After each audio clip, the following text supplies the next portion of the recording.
നമസ്കാരം സുഹൃത്തുക്കളെ, എല്ലാവർക്കും സഹകാരി റേസ് പ്ലസിൻ്റെ മറ്റൊരു PYQ സീരീസിലേക്ക് സ്വാഗതം.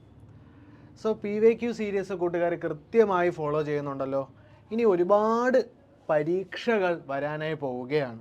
ഓക്കെ, ഈ PYQ സീരീസ് പിന്തുടരുന്നതിലൂടെ നിങ്ങൾക്ക് ഏതൊക്കെ ടോപ്പിക്സ് ആണ് ആവർത്തിക്കുന്നത്, അല്ലെങ്കിൽ ഏതൊക്കെ ചോദ്യങ്ങളാണ് ആവർത്തിക്കുന്നത് എന്നതിനെ പറ്റി ഒരു അവയർനെസ് കിട്ടും. അതനുസരിച്ച് നിങ്ങൾക്ക് എന്ത് ചെയ്യാൻ പറ്റും, പ്രിപ്പറേഷൻ നടത്തുവാനായി കഴിയും. ഓക്കെ, ഇന്ന് നമ്മൾ ഡിസ്കസ് ചെയ്യാനായിട്ട് പോകുന്നത് 111/2024 എന്ന ബാർകോഡുള്ള ക്വസ്റ്റ്യൻ പേപ്പറാണ്. ഓക്കെ, സമയം വൈകിപ്പിക്കുന്നില്ല, ലെക്ചർ നോട്ട് എടുക്കുക, അഡീഷണൽ ആയിട്ട് പറയുന്ന പോയിന്റ്സ് അതിൽ കുറിച്ച് വയ്ക്കുക.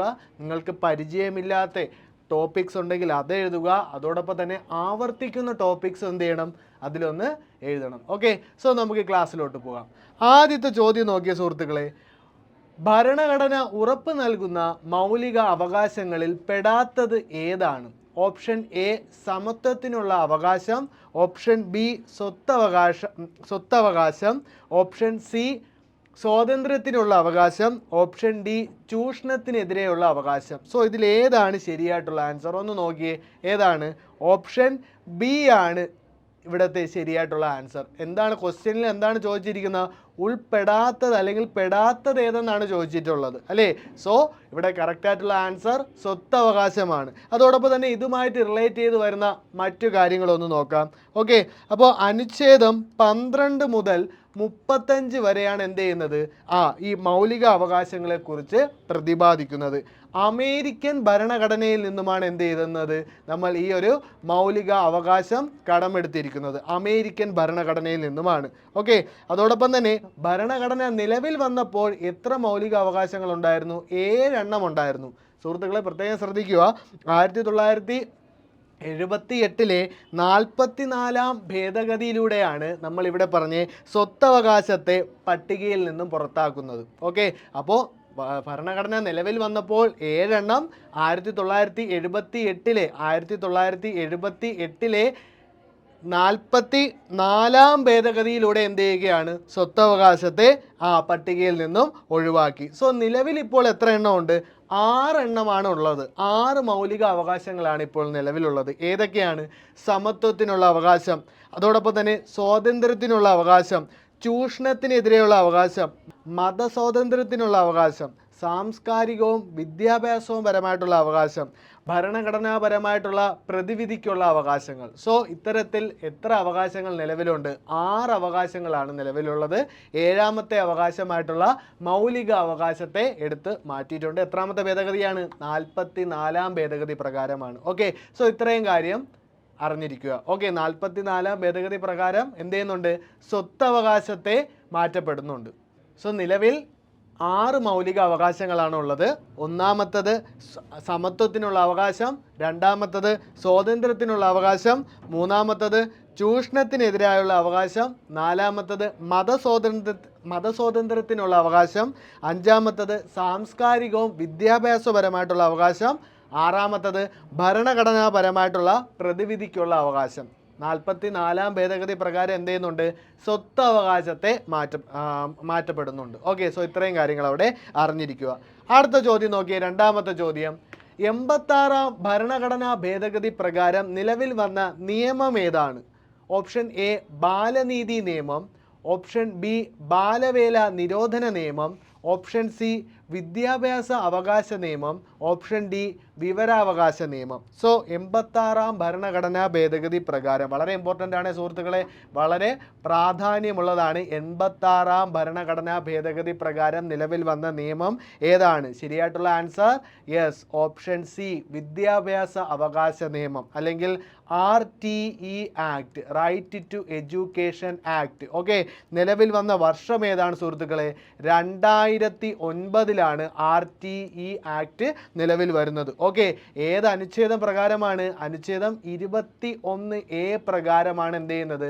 RTE ആക്ട് നിലവിൽ വരുന്നത്. ഓക്കെ, സൗജന്യവും നിർബന്ധിതവുമായിട്ടുള്ള വിദ്യാഭ്യാസ അവകാശ നിയമം നിലവിൽ വന്നു. 6 മുതൽ 14 വയസ്സ് വരെ എത്രയാണ് സുഹൃത്തുക്കളെ? 6 മുതൽ 14 വയസ്സ് വരെയുള്ള എല്ലാ കുട്ടികൾക്കും സൗജന്യവും നിർബന്ധിതവുമായിട്ടുള്ള പ്രാഥമിക വിദ്യാഭ്യാസം നൽകണം എന്നതാണ് ഈ നിയമം കൊണ്ട് ഉദ്ദേശിക്കുന്നത്. വളരെ ഇമ്പോർട്ടൻറ്റ്, നോട്ട് ചെയ്ത് വയ്ക്കുക. അടുത്ത മൂന്നാമത്തെ ചോദ്യം നോക്കി. ഭരണഘടനാ ഡ്രാഫ്റ്റിംഗ് കമ്മിറ്റിയുടെ അധ്യക്ഷൻ ആരായിരുന്നു? Option A doctor Rajendra Prasad, option B doctor Sachidananda Sinha, option C Jawaharlal Nehru, option D doctor BR Ambedkar. So ഏതാണ് ശരിയായിട്ടുള്ള ആൻസർ? ഒന്ന് നോക്കിയേ, ഏതാണ്? അതെ, നിങ്ങൾ പറഞ്ഞ ആൻസർ കറക്റ്റാണ്. Option D doctor BR Ambedkar ആയിരുന്നു ഭരണഘടനാ ഡ്രാഫ്റ്റിംഗ് കമ്മിറ്റിയുടെ അധ്യക്ഷൻ. ഓക്കെ, സോ അതിനെപ്പറ്റി കൂടുതൽ കാര്യങ്ങളൊന്ന് നോക്കി വയ്ക്കാം. സോ ഡ്രാഫ്റ്റിംഗ് കമ്മിറ്റി രൂപീകരിക്കുന്നത് എന്നാണ് സുഹൃത്തുക്കളെ? 1947 ഡ്രാഫ്റ്റിംഗ് കമ്മിറ്റി രൂപീകരിക്കുന്നത്. സോ ഭരണഘടനാ നിർമ്മാണ സഭയാണ് രൂപീകരിച്ചത്. ഇന്ത്യൻ ഭരണഘടനയുടെ അന്തിമ രൂപരേഖ തയ്യാറാക്കിയത് ഏതാണ്? ഈ ഡ്രാഫ്റ്റിംഗ് കമ്മിറ്റിയാണ്. സോ ഡ്രാഫ്റ്റിംഗ് കമ്മിറ്റിയുടെ അധ്യക്ഷൻ ആരായിരുന്നു? അംബേദ്കർ ആയിരുന്നു. അതോടൊപ്പം തന്നെ ഡ്രാഫ്റ്റിംഗ് കമ്മിറ്റിയിൽ ഉണ്ടായിരുന്ന അംഗങ്ങൾ ആരൊക്കെയാണെന്ന് ജസ്റ്റ് ഒന്ന് പരിചയപ്പെടാം. ഒന്നാമത് നമ്മൾ പറഞ്ഞു, ആരാണ്? BR അംബേദ്കർ. അതോടൊപ്പം തന്നെ രണ്ടാമത്തത് എൻ ഗോപാലസ്വാമി അയ്യങ്കാർ. ദെൻ അത് കഴിഞ്ഞ് Alladi Krishnaswamy Iyer, KM Munshi, Syed Muhammadulla, then BL Mitter, അതുപോലെ തന്നെ ഖൈത്താൻ തുടങ്ങിയ ആളുകളാണ് ഡ്രാഫ്റ്റിംഗ് കമ്മിറ്റിയിലെ അംഗങ്ങൾ. ഓക്കെ, പിന്നീട് ഖൈത്താൻ അന്തരിക്കുന്നുണ്ട്. അതിനുശേഷം ആര് വരുന്നുണ്ട്? കൃഷ്ണമാചാരി ഡ്രാഫ്റ്റിംഗ് കമ്മിറ്റിയിലെ അംഗമായി വരുന്നുണ്ട്. സോ ഈ അംഗങ്ങളുടെ പേരും ജസ്റ്റ് ഒന്ന് അറിഞ്ഞിരിക്കുക. ഓക്കെ, അടുത്ത ചോദ്യം നോക്കിയ സുഹൃത്തുക്കളെ. സോ അടുത്ത ചോദ്യം, നാലാമത്തെ ചോദ്യം. ഇന്ത്യൻ ഭരണഘടന അടിസ്ഥാനമാക്കി താഴെ പറയുന്ന പ്രസ്താവനകളിൽ ശരിയായവ ഏതെല്ലാം? ഓപ്ഷൻ എ അല്ലെങ്കിൽ ഒന്നാമത്തെ സ്റ്റേറ്റ്മെൻറ്റ്, നമ്മുടെ ഭരണാധികാരികൾക്ക് മേൽ ആർക്കും നിയന്ത്രണമില്ല. രണ്ടാമത്തേത്, 18 കഴിഞ്ഞ എല്ലാവർക്കും വോട്ടവകാശമുണ്ട്. മൂന്നാമത്തേത്, ആരും നിയമത്തിന് അതീതരല്ല. നാലാമത്തേത്, സർക്കാരുകളുടെ കീഴിലാണ് നമ്മുടെ കോടതികൾ പ്രവർത്തിക്കുന്നത്. ഓപ്ഷൻ എ 1ഉം 2ഉം ശരിയാണ്. ഓപ്ഷൻ ബി 1ഉം 4ഉം ശരിയാണ്. ഓപ്ഷൻ സി 4ഉം 3ഉം ശരിയാണ്. ഓപ്ഷൻ ഡി 2ഉം 3ഉം ശരിയാണ്. സോ ഇവിടെ കറക്റ്റായിട്ടുള്ള ഉത്തരം, ശരിയായിട്ടുള്ള ആൻസർ ഏതാണ് സുഹൃത്തുക്കളെ? ഓപ്ഷൻ ഡി ആണ് ശരിയായിട്ടുള്ള ആൻസർ. 3ഉം 2ഉമാണ് ശരി. ഓക്കെ, ഇന്ത്യൻ ഭരണഘടന അടിസ്ഥാനമാക്കി താഴെ പറയുന്ന പ്രസ്താവനകളിൽ ശരിയായിട്ടുള്ളത് ഏതാണ്? 18 കഴിഞ്ഞ എല്ലാവർക്കും വോട്ടവകാശമുണ്ട്. അതോടൊപ്പം തന്നെ ആരും നിയമത്തിന് അതീതരല്ല. ഓക്കെ, തുടങ്ങിയ കാര്യങ്ങൾ അവിടെ അറിഞ്ഞിരിക്കുക. അടുത്ത 5ാമത്തെ ചോദ്യം നോക്കിയ സുഹൃത്തുക്കളെ. പാർലമെന്ററി ഭരണ സമ്പ്രദായ പ്രകാരം തെറ്റായ പ്രസ്താവന ഏത്? ഓപ്ഷൻ എ, സംസ്ഥാനങ്ങളിൽ നിയമസഭകളുണ്ട്. ഓപ്ഷൻ ബി, പാർലമെൻറ്റിൽ ഭൂരിപക്ഷം നഷ്ടമായാൽ പ്രധാനമന്ത്രിക്കും മറ്റ് മന്ത്രിമാർക്കും അധികാരത്തിൽ തുടരാനാവില്ല. ഓപ്ഷൻ സി, ജനങ്ങൾ നേരിട്ട് ഭരണതലവനെ തിരഞ്ഞെടുക്കുന്നു. ഓപ്ഷൻ ഡി, കേന്ദ്രത്തിലും സംസ്ഥാനങ്ങളിലും തിരഞ്ഞെടുക്കപ്പെട്ട പ്രതിനിധി സഭകളുണ്ട്. സോ ഇവിടുത്തെ ശരിയായിട്ടുള്ള ആൻസർ ഓപ്ഷൻ സി ആണ് ശരിയായിട്ടുള്ള ആൻസർ. ജനങ്ങൾ നേരിട്ട് ഭരണത്തലവനെ തിരഞ്ഞെടുക്കുന്നു. ഓക്കെ, അതവിടെ അറിഞ്ഞിരിക്കുക. അടുത്ത 6ാമത്തെ ചോദ്യം നോക്കിയ സുഹൃത്തുക്കളെ. ശരിയായി യോജിച്ചിരിക്കുന്ന ജോഡി ഏതാണ്? Option A, Sreenarayana Guru Samathwa Samajam. Option B, Vaikundaswami Kerala Muslim Aikya Sangham. Option C, Ayyankali Sadhujana Paripalana Sangham. Option D, Vakkom Abdul Khader Moulavi Sreenarayana Dharma Paripalana Yogam. So ഇതിൽ ശരിയായി യോജിച്ചിരിക്കുന്നത് ഏതൊക്കെയാണ്? നമുക്കൊന്ന് നോക്കാം. അതായത് ഓപ്ഷൻ സി ആണ് ഇവിടുത്തെ ശരിയായിട്ടുള്ള ഉത്തരം, അയ്യങ്കാളി സാധുജന പരിപാലന സംഘം. ഓക്കെ, അതോടൊപ്പം അറിഞ്ഞിരിക്കേണ്ട മറ്റൊരു വസ്തുത, ശ്രീനാരായണ ധർമ്മ പരിപാലന യോഗം ആദ്യമായി ബന്ധപ്പെട്ടിരിക്കുന്നതാണ് ശ്രീനാരായണ ഗുരു. അതോടൊപ്പം തന്നെ വൈകുണ്ഠസ്വാമി അയ്യാവഴി എന്ന മതവിഭാഗം സ്ഥാപിക്കുന്ന ആരാണ്? വൈകുണ്ഠസ്വാമിയാണ്. അതോടൊപ്പം തന്നെ വക്കം അബ്ദുൽ ഖാദർ മൗലവി എന്താണ്? കേരള മുസ്ലിം ഐക്യ സംഘം രൂപീകരിക്കുന്നത് വക്കം അബ്ദുൽ ഖാദർ മൗലവിയാണ്. സോ ഇത്രയും കാര്യങ്ങൾ അറിഞ്ഞിരിക്കുക. ഇതിൽ നിന്നും ഒരുപാട് ഫാക്ട്സുകൾ ഈ ക്വസ്റ്റ്യനിൽ നിന്ന് തന്നെ നിങ്ങൾക്ക് പഠിക്കാവുന്നതാണ്. അടുത്ത ചോദ്യം നോക്കി, 7ാമത്തെ ചോദ്യം. വേദാധികാര നിരൂപണം എന്ന കൃതിയുടെ കർത്താവ് ആരാണ്? Option A, Vagbhatananda. Option B, Chattampi Swamikal. Option C, Sreenarayana Guru. Option D, Ananda Theerthan. So ഏതാണ് ഇവിടുത്തെ ശരിയായിട്ടുള്ള ആൻസർ? അതെ, ഓപ്ഷൻ ബി, ചട്ടമ്പി സ്വാമികളാണ് ഇവിടുത്തെ ശരിയായിട്ടുള്ള ഉത്തരം. ഓക്കെ, വേദാധികാര നിരൂപണം എന്ന കൃതിയുടെ കർത്താവ് ആരാണ്? ചട്ടമ്പി സ്വാമികൾ. അടുത്ത ചോദ്യം നോക്കി, 8ാമത്തെ ചോദ്യം. ഏത് പ്രക്ഷോഭത്തിൻ്റെ പ്രചരണാർത്ഥമാണ് ഗാന്ധിജി ആദ്യമായി കേരളത്തിലെത്തിയത്? ഓപ്ഷൻ എ ക്വിറ്റ് ഇന്ത്യ സമരം, ഓപ്ഷൻ ബി വ്യക്തി സത്യാഗ്രഹം, ഓപ്ഷൻ സി നിസ്സഹരണ സമരം, ഓപ്ഷൻ ഡി ഖിലാഫത്ത് പ്രസ്ഥാനം. വളരെ ഇമ്പോർട്ടൻ്റ് ആണ്. ഗാന്ധിജിയും അതോടൊപ്പം തന്നെ കേരള സന്ദർശനവും. ഗാന്ധിജി ഏതൊക്കെ സമയത്താണ് കേരളത്തിൽ വന്നിട്ടുള്ള വർഷം, അതോടൊപ്പം തന്നെ ഏത് സാഹചര്യത്തിലാണ് ഗാന്ധിജി കേരളത്തിന് വന്നത്. ഓക്കെ, ഈ ഒരു കാര്യങ്ങൾ അറിഞ്ഞിരിക്കണം. അപ്പോൾ ഇവിടെ ശരിയായിട്ടുള്ള ആൻസർ ഏതാണ്? ഓപ്ഷൻ ഡി ആണ് ഇവിടുത്തെ ശരിയായിട്ടുള്ള ആൻസർ. ഓക്കെ, ഖിലാഫത്ത് പ്രസ്ഥാനത്തിൻ്റെ ആ ഒരു കാര്യത്തെ പ്രചരിപ്പിക്കുവാൻ വേണ്ടിയിട്ടാണ് എന്ത് ചെയ്യുന്നത്? ഗാന്ധിജി കേരളത്തിൽ വന്നത്. ഓക്കെ, സോ ഗാന്ധിജി കേരളത്തിൽ ആദ്യമായി വന്ന വർഷം ഏതാണ് സുഹൃത്തുക്കളെ? 1920 ഓഗസ്റ്റ് 18 എന്ത് ചെയ്യുന്നത്? ഗാന്ധിജി ആദ്യമായി കേരളത്തിൽ വരുന്നത്. വളരെ ഇമ്പോർട്ടൻറ്റ് നോട്ട് ചെയ്ത് വെച്ചോളുക. ഓക്കെ, 1920 ഓഗസ്റ്റ് 18 ഗാന്ധിജി ആദ്യമായി കേരളത്തിൽ എത്തുന്നത്. സോ ഏത് സാഹചര്യത്തിലായിരുന്നു, അല്ലെങ്കിൽ എന്തിൻ്റെ ഭാഗമായിട്ടാണ് ഗാന്ധിജി കേരളത്തിൽ വന്നത്? അതായത് നിസ്സഹരണ പ്രസ്ഥാനത്തിനും അതോടൊപ്പം തന്നെ ഖിലാഫത്ത് പ്രസ്ഥാനത്തിനും പിന്തുണ പ്രഖ്യാപിക്കാനായിട്ടാണ് ഗാന്ധിജി ആദ്യമായി കേരളത്തിൽ എത്തിച്ചേർന്നത്. വർഷം വളരെ ഇമ്പോർട്ടൻ്റ് ആണ്. 1920 August 18. Okay, August 18. Okay, so ഈ ഒരു വർഷം ഓർത്ത് വയ്ക്കുവാനായി എന്ത് ചെയ്യാം? ഈ ഓഗസ്റ്റ് 18 ഈ ഒരു മാസവും ഡേറ്റും അറിഞ്ഞിരിക്കണം. 1920 പഠിച്ചു വയ്ക്കുക. അതോടൊപ്പം തന്നെ ഓഗസ്റ്റ് എന്ന് പറയുന്നത് നമുക്കറിയാം 8-ാം മാസം, 8-ാം മാസത്തിലെ 18-ാം തീയതി എന്നുള്ള രീതിയിൽ ഓർത്ത് വയ്ക്കുക. Okay, 1920 August 18. ദെൻ രണ്ടാമത് എപ്പോഴാണ് ഗാന്ധിജി വന്നത്? രണ്ടാമത് വന്നത് 1925. ഡേറ്റും വളരെ ഇമ്പോർട്ടൻ്റ് ആണ് സുഹൃത്തുക്കളെ. മാർച്ച് 8 എന്ത് ചെയ്യുന്നത്? ഗാന്ധിജി ഓക്കെ വന്നിട്ടുള്ളൂ. അല്ലെങ്കിൽ ഒരു മാർച്ച് 8 എന്ന് വേണ്ട, 1925 വർഷം അറിഞ്ഞിരിക്കുക. ഓക്കെ, 1925 ഗാന്ധിജിയുടെ രണ്ടാമത്തെ കേരള സന്ദർശനം. ഏത് കാര്യവുമായിട്ട് ബന്ധപ്പെട്ടായിരുന്നു?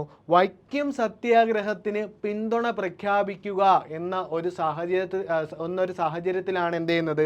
ഗാന്ധിജി രണ്ടാമത് കേരളത്തിൽ സന്ദർശിക്കുന്നത്. അടുത്ത മൂന്നാമത്തെ നോക്കിയേ. മൂന്നാമത്തത് ഗാന്ധിജി എപ്പോഴാണ് സന്ദർശിച്ചത്? 1927. ഓക്കെ, 2 വർഷം കഴിഞ്ഞപ്പോൾ ഒന്നും കൂടെ വന്നു. ഓക്കെ, 1927 ഗാന്ധിജി മൂന്നാമത് എന്ത് ചെയ്യുന്നത്? കേരളത്തിൽ വരുന്നത്. അതോടൊപ്പം തന്നെ നാലാമത് എപ്പോഴാണ് വന്നത്? നാലാമത് വന്നത് 1934 ഗാന്ധിജി നാലാമത്തെ തവണ കേരളത്തിൽ വരുന്നത്. ഏതുമായിട്ട് ബന്ധപ്പെട്ടാണ്? ഹരിജനങ്ങളുടെ ഉന്നമനത്തിനായി ഫണ്ട് ശേഖരിക്കുക. ഓക്കെ, ആ ഒരു സമയത്താണ് കൗമുദി ടീച്ചറുമായിട്ടൊക്കെ കണ്ടുമുട്ടുന്നത്. കൗമുദി ടീച്ചർ എന്ത് ചെയ്യുന്നുണ്ട്? തൻ്റെ കയ്യിലുള്ള ആഭരണങ്ങളൊക്കെ ഗാന്ധിജി നൽകുന്നതും ഈ ഒരു 4-ാം സന്ദർശന വേളയിലാണ്. അടുത്ത അഞ്ചാമത്തെ തവണ ഗാന്ധിജി സന്ദർശിച്ച എപ്പോഴാണ്? 1937 അവസാനമായി ഗാന്ധിജി സന്ദർശിച്ച ഒരു സമയമാണ് 1937. ക്ഷേത്രപ്രവേശന വിളംബരവുമായിട്ട് ബന്ധപ്പെട്ടാണ് ഗാന്ധിജി ആ ഒരു സമയത്ത് കേരളത്തിൽ വരുന്നത്. അതോടൊപ്പം തന്നെ തൻ്റെ ഈ ഒരു യാത്രയെ ഗാന്ധിജി ഒരു തീർത്ഥാടന യാത്ര എന്നും വിശേഷിപ്പിക്കുന്നുണ്ട്. അപ്പോൾ സുഹൃത്തുക്കളെ വളരെ ഇമ്പോർട്ടൻറ്റ്, 5 തവണയാണ് ഗാന്ധിജി കേരളത്തിൽ വന്നിട്ടുള്ള വർഷങ്ങൾ ഏതൊക്കെയാണ്?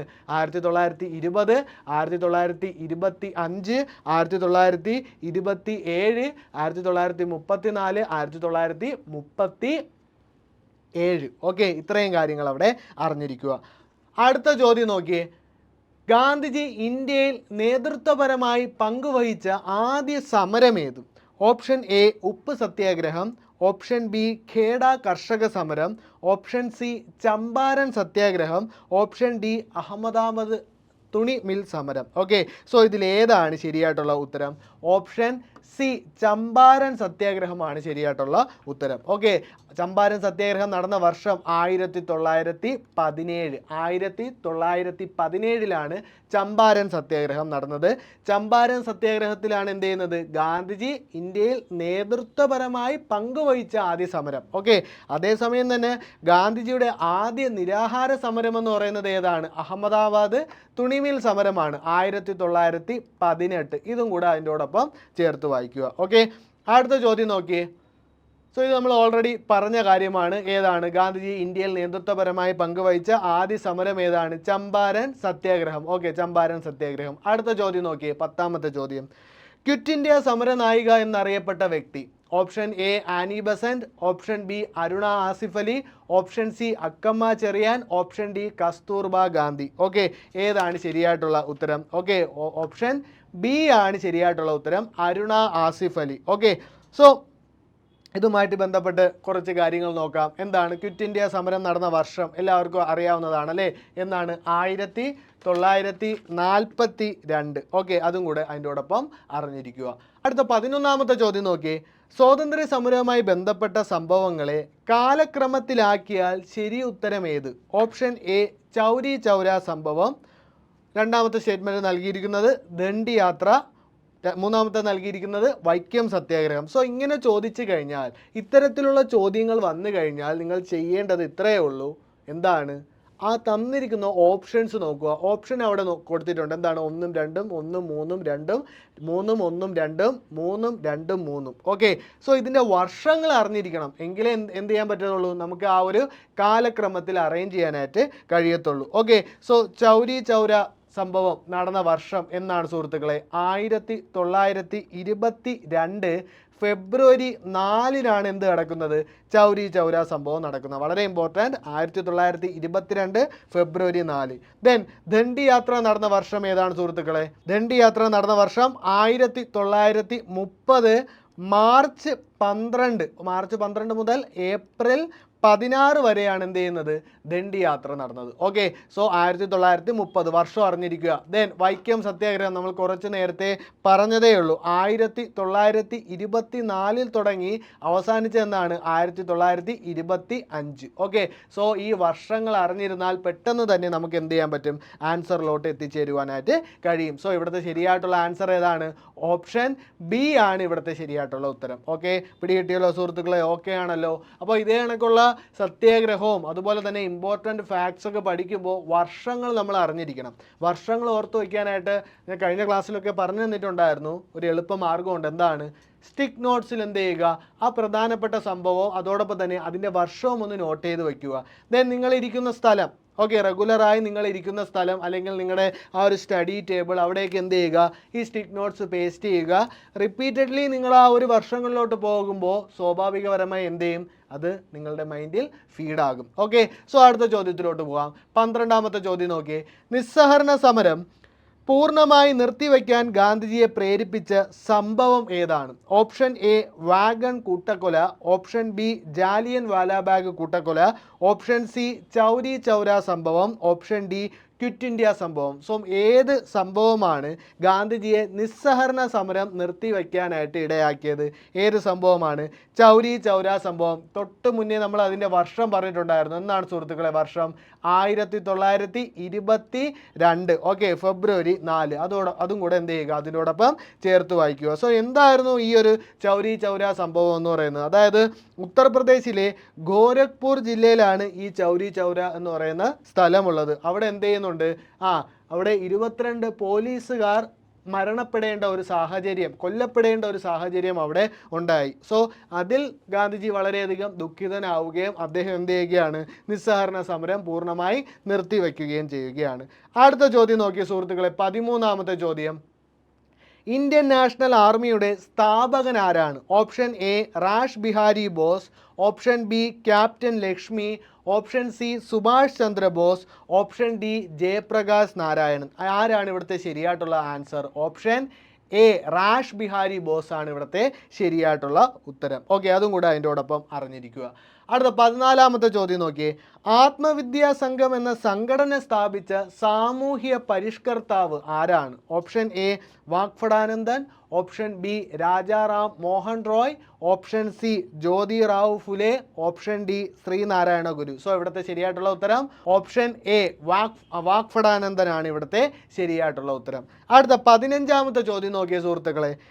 സ്ത്രീകൾ നേരിട്ട ചൂഷണങ്ങൾക്കും വിവേചനത്തിനുമെതിരെ കേരളത്തിൽ നടന്ന ആദ്യകാല സംഭവങ്ങളിൽ ഉൾപ്പെടാത്തത് ഏതാണ്? ഓപ്ഷൻ എ മലബാർ കലാപം, ഓപ്ഷൻ സി വില്ലുവണ്ടി സമരം, ഓപ്ഷൻ സി കല്ലുമാല സമരം, ഓപ്ഷൻ ഡി സവർണജാഥ. സോ ഇവിടുത്തെ ശരിയായിട്ടുള്ള ഉത്തരം ഏതാണ് സുഹൃത്തുക്കളെ? ഓപ്ഷൻ സി കല്ലുമാല സമരമാണ് ഇവിടുത്തെ ശരിയായിട്ടുള്ള ഉത്തരം. സോ കല്ലുമാല സമരം എന്താണെന്നൊക്കെ നമുക്കറിയാം. എന്താണ്, അതായത് കല്ലുമാല സമരം അറിയപ്പെടുന്ന മറ്റ് പേരെന്താണ്? പെരിനാട് ലഹള. ഓക്കെ, പെരിനാട് ലഹള എന്ന് അറിയപ്പെടുന്നുണ്ട്. പെരിനാട് ലഹള, അതോടൊപ്പം തന്നെ പെരിനാട് കലാപം എന്നൊക്കെയാണ് അറിയപ്പെടുന്നത്. വർഷം വളരെ ഇമ്പോർട്ടൻറ്റ്, വർഷം 1915. ഓക്കെ, 1915. കല്ലുമാല സമരത്തിന് നേതൃത്വം കൊടുത്ത ആര്? അയ്യങ്കാളി. ഓക്കെ, അയ്യങ്കാളിയാണ് കല്ലുമാല സമരത്തിന് നേതൃത്വം കൊടുത്തത്. അതായത് ഈ സ്ത്രീകളൊക്കെ എന്ത് ചെയ്യണം? ആഭരണങ്ങൾ ധരിക്കരുത്, അതോടൊപ്പം തന്നെ കല്ലുകൊണ്ടും അതോടൊപ്പം തന്നെ അത്തരത്തിലുള്ള വസ്തുക്കൾ ആഭരണമായി തീർച്ചയായിട്ടും ധരിക്കണം എന്നുള്ള ഒരു നിർബന്ധിതമായിട്ടുള്ള ഒരു വ്യവസ്ഥയുണ്ടായിരുന്നു. സോ അതെല്ലാം മാറ്റി മറിക്കാനായിട്ട് എന്ത് ചെയ്യുന്നുണ്ട്? സ്ത്രീകൾ തങ്ങളുടെ ശരീരത്തിൽ അണിഞ്ഞിരുന്ന ആ ഒരു കല്ലുകൊണ്ടുണ്ടാക്കിയ ആഭരണങ്ങളൊക്കെ ഉപേക്ഷിക്കുകയാണ്. സോ അതാണ് എന്ത് ചെയ്യുന്നത്? കല്ലുമാല സമരം എന്ന പേരിൽ അറിയപ്പെടുന്നത്. അപ്പോൾ 16ാമത്തെ ചോദ്യം നോക്കിയ സുഹൃത്തുക്കളെ, രാജ്യത്തെ ആദ്യത്തെ ട്രാൻസ്ഷിപ്മെൻറ്റ് തുറമുഖമായി പ്രവർത്തിക്കാൻ അനുമതി ലഭിച്ചത്? Option A Kandla, option B Mumbai, option C Kolkata, option D വിഴിഞ്ഞം. അല്ലേ? സോ ഇവിടുത്തെ ശരിയായിട്ടുള്ള ആൻസർ അല്ലേ, ഇപ്പോൾ വാർത്തകളിൽ നിറഞ്ഞു നിൽക്കുന്നതാണ് എന്താണ്? ഓപ്ഷൻ ഡി വിഴിഞ്ഞമാണ് ഇവിടുത്തെ ശരിയായിട്ടുള്ള ഉത്തരം. സോ വിഴിഞ്ഞ തുറമുഖം ഏത് ജില്ലയിലാണ്? ഏത് ജില്ലയിലാണ്? തിരുവനന്തപുരം. ഓക്കെ, തിരുവനന്തപുരം ജില്ലയിലാണ് ഏതെന്ന് പറയുന്നത്? വിഴിഞ്ഞം തുറമുഖം. അതോടൊപ്പം തന്നെ കണ്ട്ല ഏത് ജില്ലയിലാണ്? ഏത് സംസ്ഥാനത്താണ് കണ്ട്ല? ഗുജറാത്താണ്. ഓക്കെ, ഗുജറാത്തിലാണ് കണ്ട്ല തുറമുഖം. ഇത്രയും കാര്യങ്ങൾ അതിനോടൊപ്പം അറിഞ്ഞിരിക്കുക. അടുത്ത 17ാമത്തെ ചോദ്യം നോക്കിയ സുഹൃത്തുക്കളെ, 2024 18ാം ലോക്സഭ തിരഞ്ഞെടുപ്പിൽ എതിരില്ലാതെ വിജയിച്ച സ്ഥാനാർത്ഥി മുകേഷ് ദലാൽ മത്സരിച്ച മണ്ഡലം ഏതാണ്? ഓപ്ഷൻ എ സൂററ്റ് ആണ് ശരിയായിട്ടുള്ള ഉത്തരം. Option A Surat. ഓക്കെ, അടുത്ത ചോദ്യം നോക്കിയ സുഹൃത്തുക്കളെ, 18ാമത്തെ ചോദ്യം, 2015 ജനുവരി 1 നിലവിൽ വന്ന നീതി ആയോഗിൻ്റെ ഘടനയുമായി ബന്ധപ്പെട്ട ശരിയായ പ്രസ്താവനകൾ ഏത്? ഓപ്ഷൻ എ അല്ലെങ്കിൽ ഒന്നാമത്തെ സ്റ്റേറ്റ്മെൻറ്റ്, അധ്യക്ഷൻ പ്രധാനമന്ത്രിയാണ്. രണ്ടാമത്തെ സ്റ്റേറ്റ്മെൻറ്റ്, ഭരണസമിതിയിൽ എല്ലാ മുഖ്യമന്ത്രിമാരും കേന്ദ്രഭരണ പ്രദേശങ്ങളിലെ ലെഫ്റ്റനൻറ്റുമുണ്ട്. ഓപ്ഷൻ 3 അല്ലെങ്കിൽ മൂന്നാമത്തെ സ്റ്റേറ്റ്മെൻറ്റ്, 4 പാർട്ട് ടൈം അംഗങ്ങളും 2 അനൗദ്യോഗിക അംഗങ്ങളും ചീഫ് എക്സിക്യൂട്ടീവ് ഓഫീസറും ഇതിൽപ്പെടും. നാലാമത്തെ സ്റ്റേറ്റ്മെൻറ്റ്, പ്രധാനമന്ത്രി നിയോഗിക്കുന്ന 4 കേന്ദ്രമന്ത്രിമാരാണ് അനൗദ്യോഗിക അംഗങ്ങളായി പ്രവർത്തിക്കുക. സോ ഏതാണ് ഇവിടുത്തെ ശരിയായ പ്രസ്താവനകൾ എന്നാണ് ചോദിച്ചിട്ടുള്ളത്. സോ ഇവിടുത്തെ ശരിയായ പ്രസ്താവനകൾ ഓപ്ഷൻ ഡി, അതായത് 1, 2, 4 മാത്രമാണ് ഇവിടെ ശരി. ഒന്ന് നമുക്ക് നോക്കാം. അതായത് നീതി ആയോഗ് നിലവിൽ വന്ന വർഷം, ഡേറ്റ്, ഇവിടെ ക്വസ്റ്റ്യനിൽ തന്നെ ഉണ്ട് സുഹൃത്തുക്കളെ, വളരെ ഇമ്പോർട്ടൻ്റ് ആണ്. സ്റ്റിക്ക് നോട്ട് ചെയ്ത് പേസ്റ്റ് ചെയ്ത് വയ്ക്കുക. ഓക്കെ, 2015 ജനുവരി 1 എന്ത് ചെയ്യുന്നത്? നീതി ആയോഗ് നിലവിൽ വരുന്നത്. ഓക്കെ, സോ നീതി ആയോഗ് നിലവിൽ വന്നപ്പോൾ ആ ഒരു സമയത്തെ പ്രധാനമന്ത്രി ആരായിരുന്നു? മോദി. ഓക്കെ, നരേന്ദ്രമോദിയായിരുന്നു പ്രധാനമന്ത്രി. അതോടൊപ്പം തന്നെ ഇവിടെ പറയുന്ന സ്റ്റേറ്റ്മെൻറ്റ് നമുക്ക് നോക്കാം. നീതി ആയോഗിൻ്റെ അധ്യക്ഷൻ പ്രധാനമന്ത്രിയാണ്. അതോടൊപ്പം തന്നെ രണ്ടാമത്തെ സ്റ്റേറ്റ്മെൻറ്റ് ശരിയാണ്. എന്താണ്? ഭരണസമിതിയിൽ എല്ലാ മുഖ്യമന്ത്രിമാരും കേന്ദ്ര ഭരണ പ്രദേശങ്ങളിലെ ലെഫ്റ്റനൻറ്റ് ഗവർണർമാരും പ്രധാനമന്ത്രി നിയോഗിക്കുന്ന ഉപാധ്യക്ഷനും സ്ഥിര അംഗങ്ങളും ഉണ്ട്. ആ ഒരു സ്റ്റേറ്റ്മെൻറ്റ് ശരിയാണ്. പക്ഷേ മൂന്നാമത്തെ സ്റ്റേറ്റ്മെൻറ്റ് നോക്കിയേ, 4 പാർട്ട് ടൈം അംഗങ്ങൾ. 4 പാർട്ട് ടൈം അംഗങ്ങളല്ല സുഹൃത്തുക്കളെ, അവിടെ 2 പാർട്ട് ടൈം അംഗങ്ങളാണ്. ഓക്കെ, സോ 2 പാർട്ട് ടൈം അംഗങ്ങളും അതോടൊപ്പം തന്നെ 2 അനൗദ്യോഗിക അംഗങ്ങളും ചീഫ് എക്സിക്യൂട്ടീവ് ഓഫീസറും ഇതിൽ പെടുമെന്നാണ് കൊടുത്തിരിക്കുന്നത്. ആ സ്റ്റേറ്റ്മെൻറ്റ് തെറ്റാണ്. അവിടെ എന്താണ് വരേണ്ടത്? 2 പാർട്ട് ടൈം അംഗങ്ങളും അതോടൊപ്പം തന്നെ കേന്ദ്രമന്ത്രിമാരിൽ നിന്നും പരമാവധി 4 എക്സ് ഒഫീഷ്യോ അംഗങ്ങളും ഉൾപ്പെടുന്നതാണ് യഥാർത്ഥ ഘടന. ഓക്കെ, സോ ഘടനയുമായി ബന്ധപ്പെട്ട് തന്നിട്ടുള്ള ആ ഒരു സ്റ്റേറ്റ്മെൻറ്റ് തെറ്റാണ്.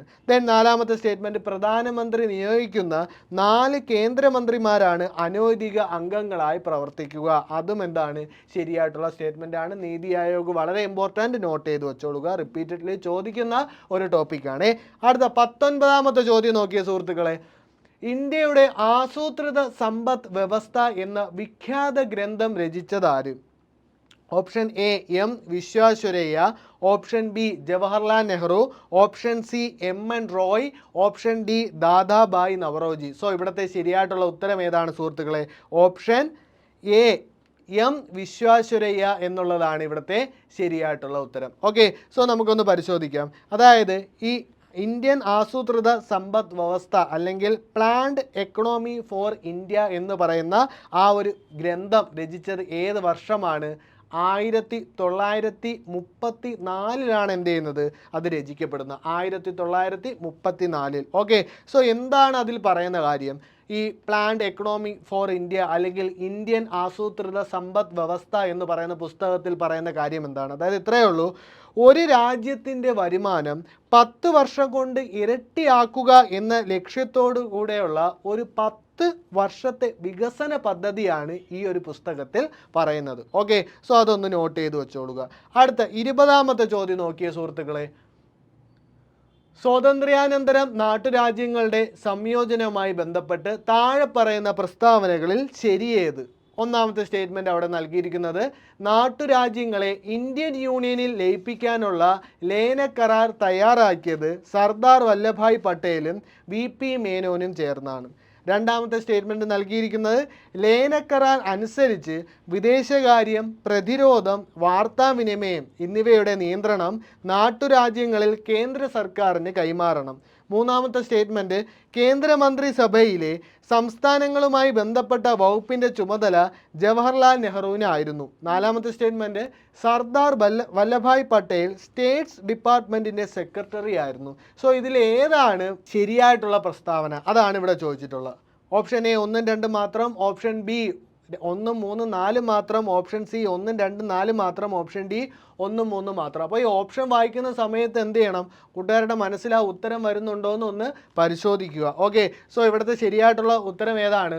ഓപ്ഷൻ എ 1, 2 മാത്രമാണ് ഇവിടുത്തെ ശരിയായിട്ടുള്ള ആൻസർ. ഓക്കെ സുഹൃത്തുക്കളെ, അപ്പോൾ നമുക്കൊന്ന് നോക്കാം ആ 1, 2 സ്റ്റേറ്റ്മെൻറ്റ് എന്തായിരുന്നു എന്ന്. എന്താണ്? അതായത് നമ്മുടെ ഈ സ്വാതന്ത്ര്യം കിട്ടിക്കഴിഞ്ഞതിന് ശേഷം നാട്ടുരാജ്യങ്ങളെ സംയോജിപ്പിക്കണം എന്നുള്ള ഒരു ടാസ്ക് ഏറ്റെടുത്തത് ആരാണ്? സർദാർ വല്ലഭായ് പട്ടേലാണ്. ഓക്കെ, സോ ആ ഒരു കാര്യവുമായിട്ട് ബന്ധപ്പെട്ട കാര്യങ്ങളാണ് എന്ത് ചെയ്യുന്നത് ഈ ഒരു ചോദ്യത്തിൽ പറഞ്ഞിരിക്കുന്നത്. നമുക്ക് നോക്കാം. നാട്ടുരാജ്യങ്ങളെ ഇന്ത്യൻ യൂണിയനിൽ ലയിപ്പിക്കാനുള്ള ലേന കരാർ തയ്യാറാക്കിയത് സർദാർ വല്ലഭായ് പട്ടേലും VP മേനോനുമാണ് ശരിയായിട്ടുള്ള സ്റ്റേറ്റ്മെൻറ്റ്. അതോടൊപ്പം തന്നെ ലേന കരാർ, ഓക്കെ, ലേന കരാർ അനുസരിച്ച് വിദേശകാര്യം, പ്രതിരോധം, വാർത്താവിനിമയം എന്നിവയുടെ നിയന്ത്രണം എല്ലായ്പ്പോഴും എന്ത് ചെയ്യണം? നിയന്ത്രണം നാട്ടുരാജ്യങ്ങൾ കേന്ദ്ര സർക്കാരിന് കൈമാറണം. ഓക്കെ, സോ ഇത് രണ്ടും ശരിയായിട്ടുള്ള പ്രസ്താവനകളാണ്. അടുത്ത ചോദ്യത്തിലോട്ട് പോകാം. ചോദ്യം 21. സാമ്പത്തിക ആസൂത്രണം എന്ന ആശയം ഇന്ത്യ കടമെടുത്തത് ഏത് രാജ്യത്തിൽ നിന്നുമാണ്?